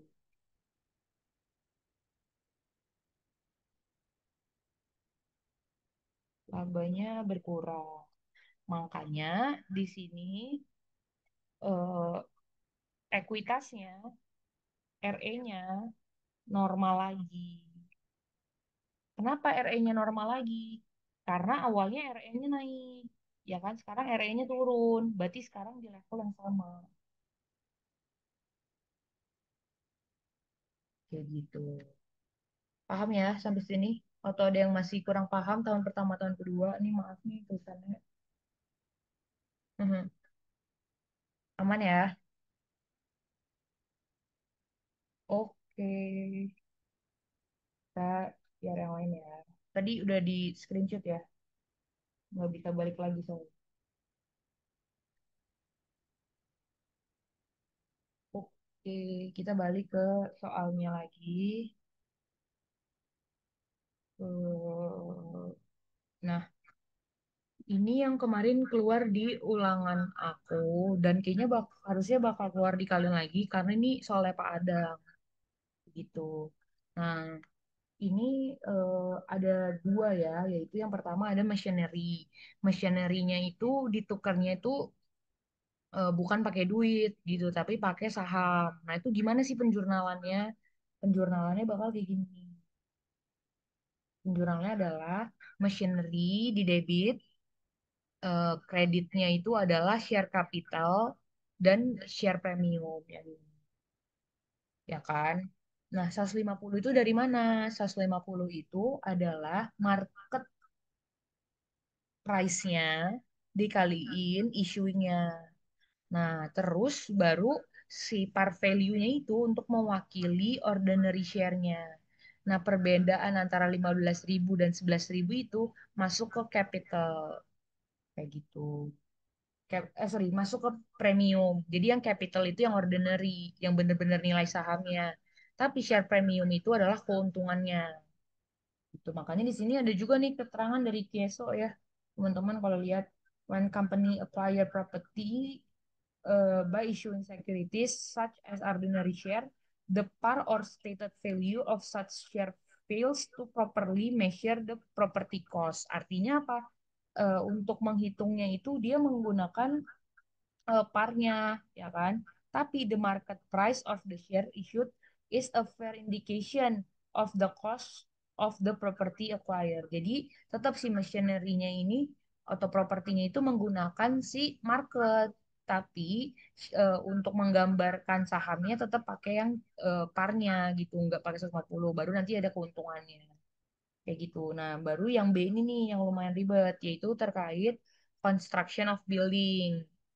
Nah, construction of building ini ibarat kata kita mau minjem nih, tapi pinjaman kita itu kebagi menjadi dua, yaitu pinjaman yang umum sama pinjaman yang benar-benar buat construction ini. Nah, kalau di soal ini yang benar-benar buat si construction itu adalah si 1,5 M dengan bunganya 12%. Tapi kalau misalnya yang untuk general, makanya di sini ada additional information is provided as follow. Nah, other debt outstanding artinya ada debt lain atau ada pinjaman yang lain, yaitu ada pinjaman yang 1 M dan juga 1,2 M. Nah, first thing first yang harus dilakuin apa, Kak? Bikin tabel, yaitu ada tabel expenditure sama ada allocated.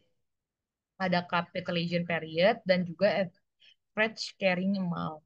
Pertama, catat dulu nih date-nya. Date-nya yang ini. Nih, catat date-nya dan juga expenditure-nya kita pindahin ke bawah. Udah, di total berapa? 3,7 M. Nah, allocated ini tuh apa?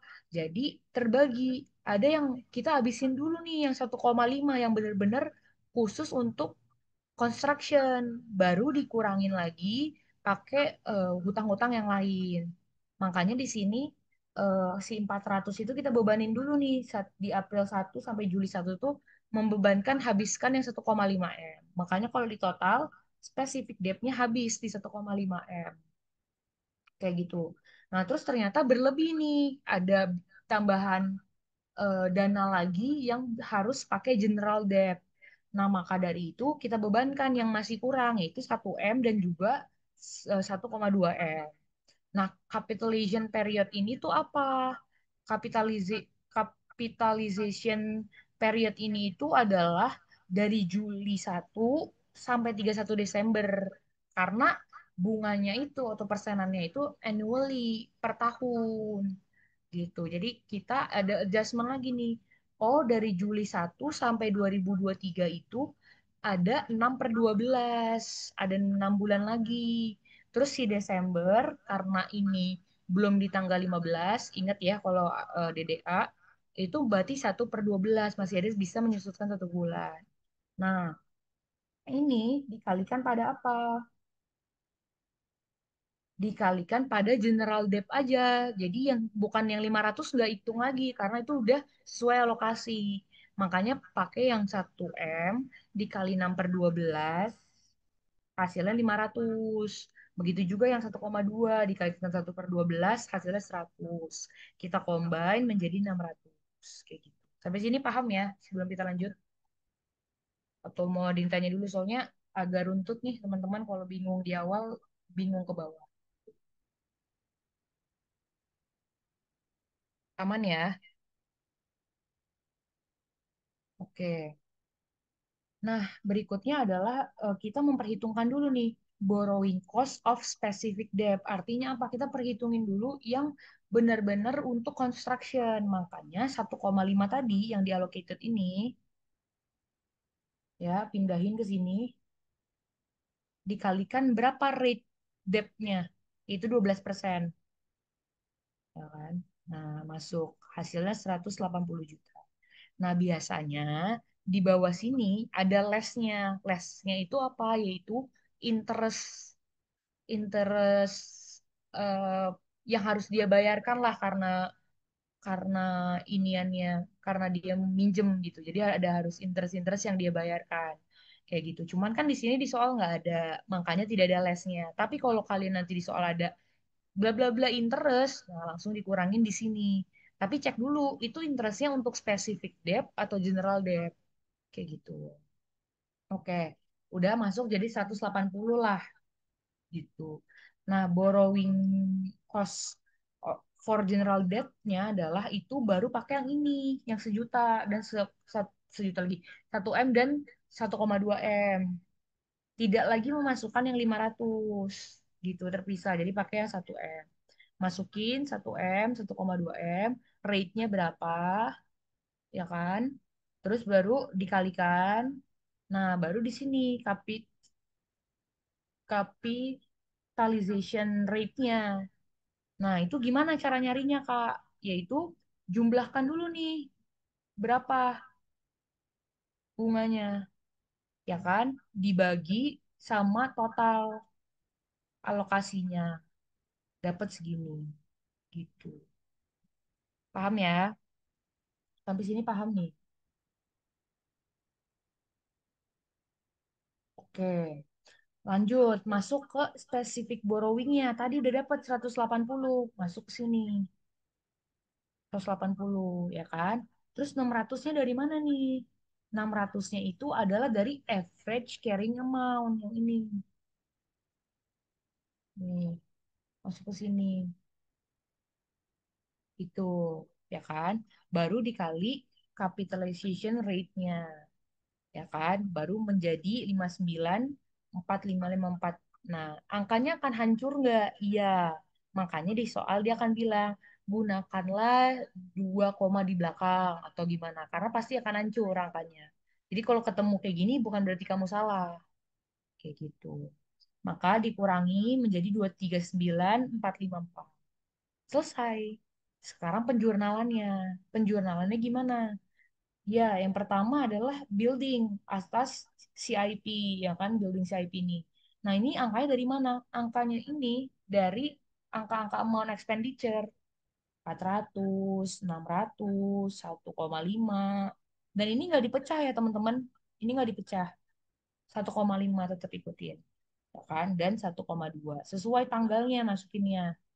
Tuh, gitu. Nah, baru yang ini nih, di Desember 01 2003 pas udah selesai, kan? Pas udah selesai, di situ baru masuk building atas capitalized borrow cost. 239 itu yang mana? Yang tadi hasil akhir kita. Nih, yang ini hasil akhir masukin, ya kan? Baru 158. 158 tuh dari mana? Interest interest expense-nya itu dari J183.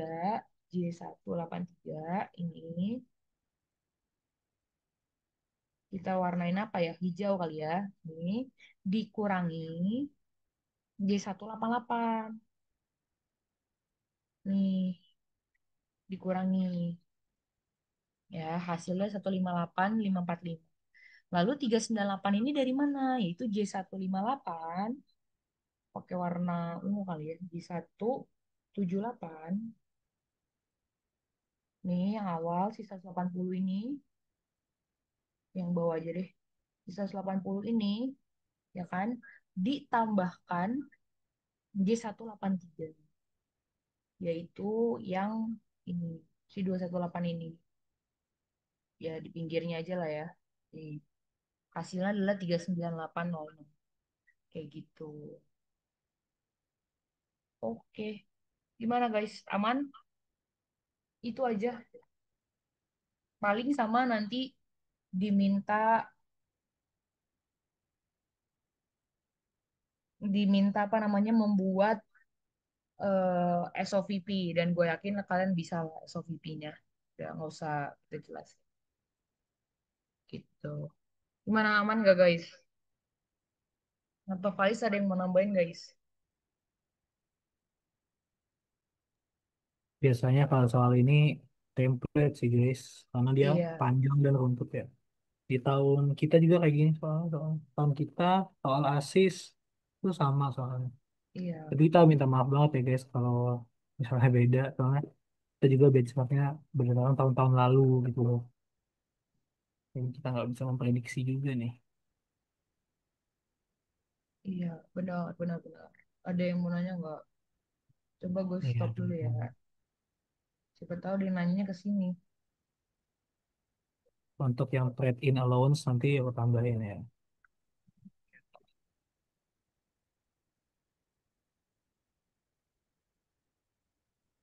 Oke, kayaknya nggak ada ya. Udah pada capek juga kali guys. Apa kita tunggu sampai jam 6 pas gitu. Jam 6 pas ya. Iya, yang 6 pas mungkin ya. Boleh nanya dari materi awal sampai akhir teman-teman. Bisa chat aku, chat Kezia, atau chat all juga boleh. Kalau mau ngomong juga langsung boleh. Nih, ada yang nanya, Kak, aku boleh nanya nggak kenapa kok harus ngitung weighted average? Aku masih belum paham kenapa kok kita harus menghitung rata-rata uang yang kita pinjam per bulan. Tuh, Faiz ke sini.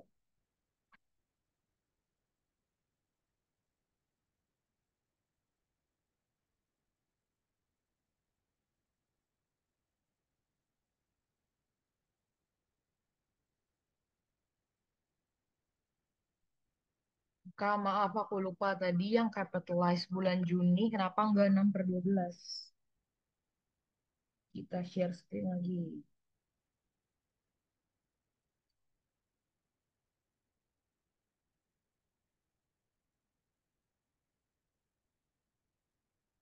Kenapa? Oh, itu bulan Juli, guys. Gue bukan yang eh, Juli. Bukan yang Juni, Juli. Oke, tadi yang weighted average ya. Eh,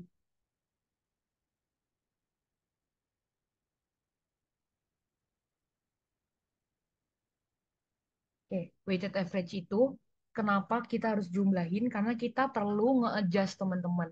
Kayak misalnya nih, kan untuk si weighted average ini tuh bakal kita kaliin sama rate-nya kan. Yang ini tuh bakal kita kaliin rate loh. Ya kan, di bawah sini bakal dikaliin rate. Nah, kalau misalnya tidak sesuai, kalau misalnya nggak di-adjust sama bulannya, jadi nanti interestnya beda. Nah, interestnya itu bakal ngaruh tadi yang ke gue bilang, ada less kalau misalnya kita dapat interest nih, less interest expense ya gitulah intinya. Jadi harus benar-benar sesuai dengan bulannya kayak gitu. Oke, Kak, aku pernah dengar Padang bahas petty cash gitu, tapi rada nggak paham maksudnya apa. Oke, Kak, izin aku mau nanya kalau misalnya metode neto lalu ada sales return dan allowance jurnalnya gimana ya, Kak? Ya, kita inventory dulu ya. Sabar ini gue share ke Faiz dulu ya guys pertanyaannya. Biar nanti Oke, dia coba. mungkin gue jawab yang petty case tadi ya. Nah, sebenarnya di kita tuh kadang kayaknya nggak pernah ya case ngajarin petty case ya. Iya, nggak pernah baru-baru. Nah, jadi petty case itu coba mungkin ke slide petty case. Oh ya boleh. Iya, soalnya cuma satu slide itu. Nah, jadi petty case itu maksudnya, jadi perusahaan ini kalau netapin bahwa kita tuh harus ada kas kecil nih buat pengeluaran-pengeluaran kecil gitu. Jadi kita tuh ngalokasiin berapa, misal misal perusahaannya ngalokasiin 5 juta nih. Nah, berarti kita ngejurnal petty cash pada cash atau petty cash pada cash in bank. Jadi sebenarnya ini nih cash yang tujuannya buat pengeluaran-pengeluaran kayak beli supply, kayak utilities expense yang jumlahnya tuh kecil dan nggak terlalu material gitu bagi perusahaan. Nah, salah satu yang diajarin Pak Adang itu aku lihat di materi kalian itu namanya Impress Cash System gitu. Jadi maksudnya si petty cash ini kalau dia dipakai, dia langsung ngisi lagi. Misal 5 juta nih, dipakai 1 juta, harus langsung diisi lagi jadi 5 juta. Intinya 5 juta. Nah, biar jurnalnya tuh nggak banyak, jadi pas penggunaan petty cash itu mau misal kita mau menggunakan apa ya? Mau pakai petty cash itu buat bayar expense misal. Nah, si petty cash ini nggak di jurnal, malah yang di jurnal cash. Karena ibaratnya itu kita bayar expense pakai petty cash, habis tuh petty cashnya langsung diisi lagi pakai cash. Gitu sih sebenarnya. Agak rumit sebenarnya. Jadi intinya petty cash itu udah di apa ya? Udah dikasih porsi nih perusahaan. Oke, petty cash kita intinya harus 5 juta, berkurang dikit langsung ditambah. Nah, gitu. Jadi kalau ada pengeluaran yang bakal ngurangin petty cash, dia langsung nambahin itu petty cash gitu gitu. Jadi habis sebenarnya tim habis dipakai langsung diisi lagi petty cashnya. Benar, gitu, benar, benar. Jadi sama aja kayak kita ngejurnal cash biasa kan gitu. Kalau petty cashnya tetap 5 juta gitu. Gitu loh. Nantinya petty cashnya tuh selalu 5 juta nilainya nantinya gitu. Gitu teman-teman. Gitu, paham, paham, paham.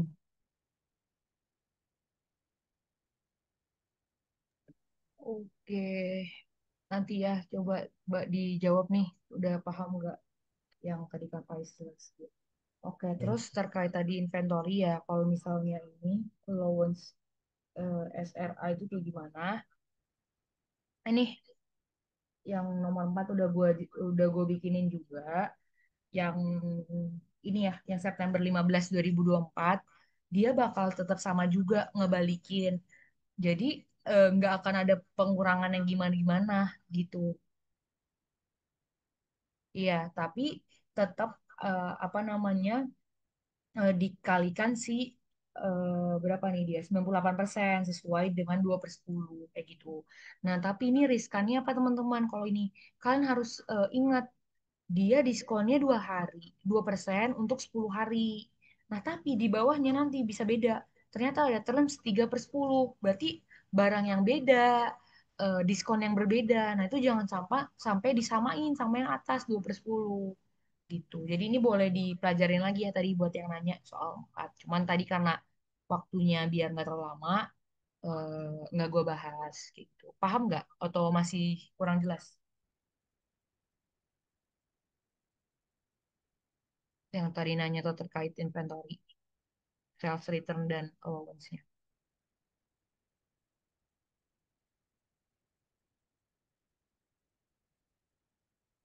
Paham. Oke.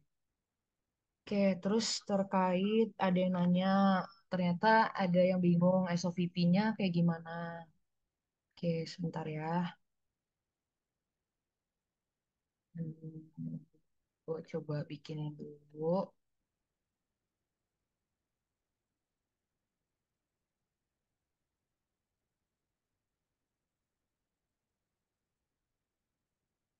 Wait, wait, wait.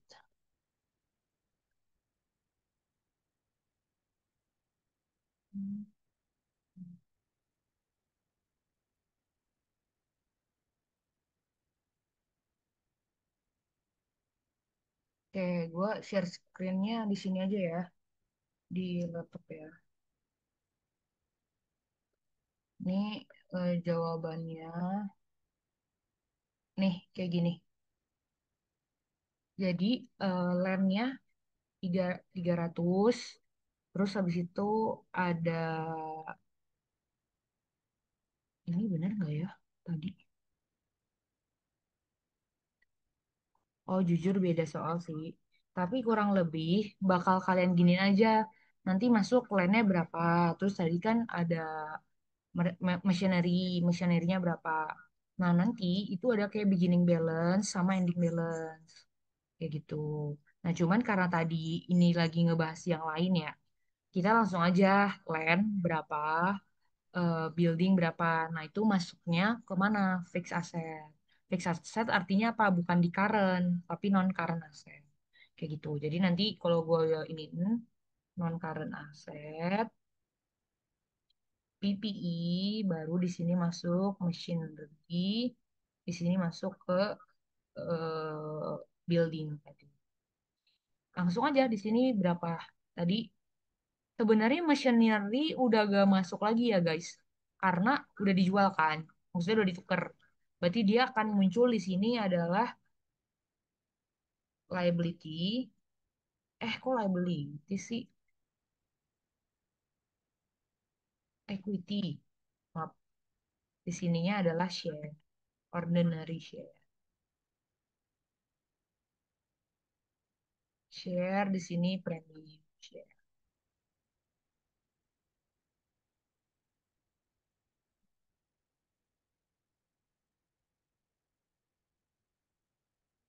Kayak gini aja.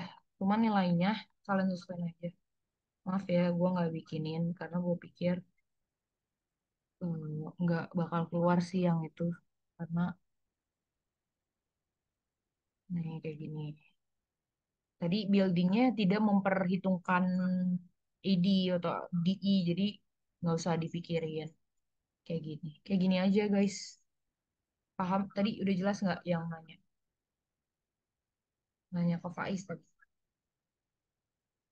Paham ya? Oke. Ya udah. Oke, Faiz. Tinggal 21 orang dong, Is. Iya nih, udah pada capek ya. Semangat ya teman-teman, UTS-nya, belajarnya. Iya. Atau ini deh guys, ini ada soal-soal ASIS kita dulu. Mungkin bisa kalian pakai. Ini buat yang masuk-masuk sampai 21 orang aja, Is. Tuh bisa Iya, kalian baca-baca karena siapa tahu berguna ya gitu. betul teman-teman. Oke. Mungkin balikin lagi ke Ilham kali ya, Is. Atau gimana, Is? Atau ada yang mau ditambahin nggak, Pak Is? Dari aku cukup sih. Iya, dari kita cukup. Iya. Ya, Nabil masih ada, Nabil. Bill itu nggak buat ditaruh di ini ya, Bill. Soalnya punya kavaleri. Buat yang ada-ada aja ya, Bill. Tuh. Aman Kak, aman aman. Oke, ya udah Bill, udah boleh ditutup kali ya. Oke, mungkin karena udah lumayan sore juga, udah maghrib ya, mungkin yang lain pada live untuk sholat sepertinya. Nggak apa-apa ya. Untuk itu aku closing ya. Terima kasih semuanya udah datang untuk sesi tekstur pada malam hari ini. Dan terima kasih juga kepada Kak Kezia dan Kak Faiz telah memberikan tutor yang sangat insightful, sangat full banget. Ini banyak banget materinya. Semoga bisa bermanfaat banget untuk kita semua. Nah, mohon maaf jika ada tutur kata yang salah. Mungkin itu saja. Terima kasih juga kepada semua teman-teman yang sudah survive sampai akhir ini. Semoga doain juga UTS Kak Kes dan Kak Faiz ini lancar banget. Apalagi apa ya Kak? Ini amin boy. Iya, Ya semoga lancar ya Kak, dan semoga UTS kita semua lancar semua dan aman semua. Baik, itu amin, saja amin. mungkin. Terima kasih. Makasih teman-teman. Oke, izin live ya teman-teman. Selamat Makasih Kak Yes, istirahat. Kak Faiz.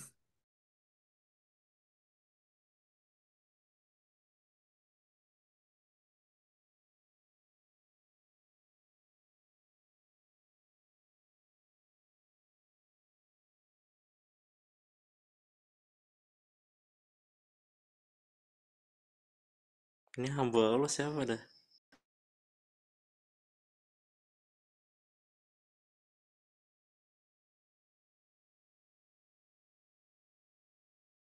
Halo? Nunggu sisdur ya?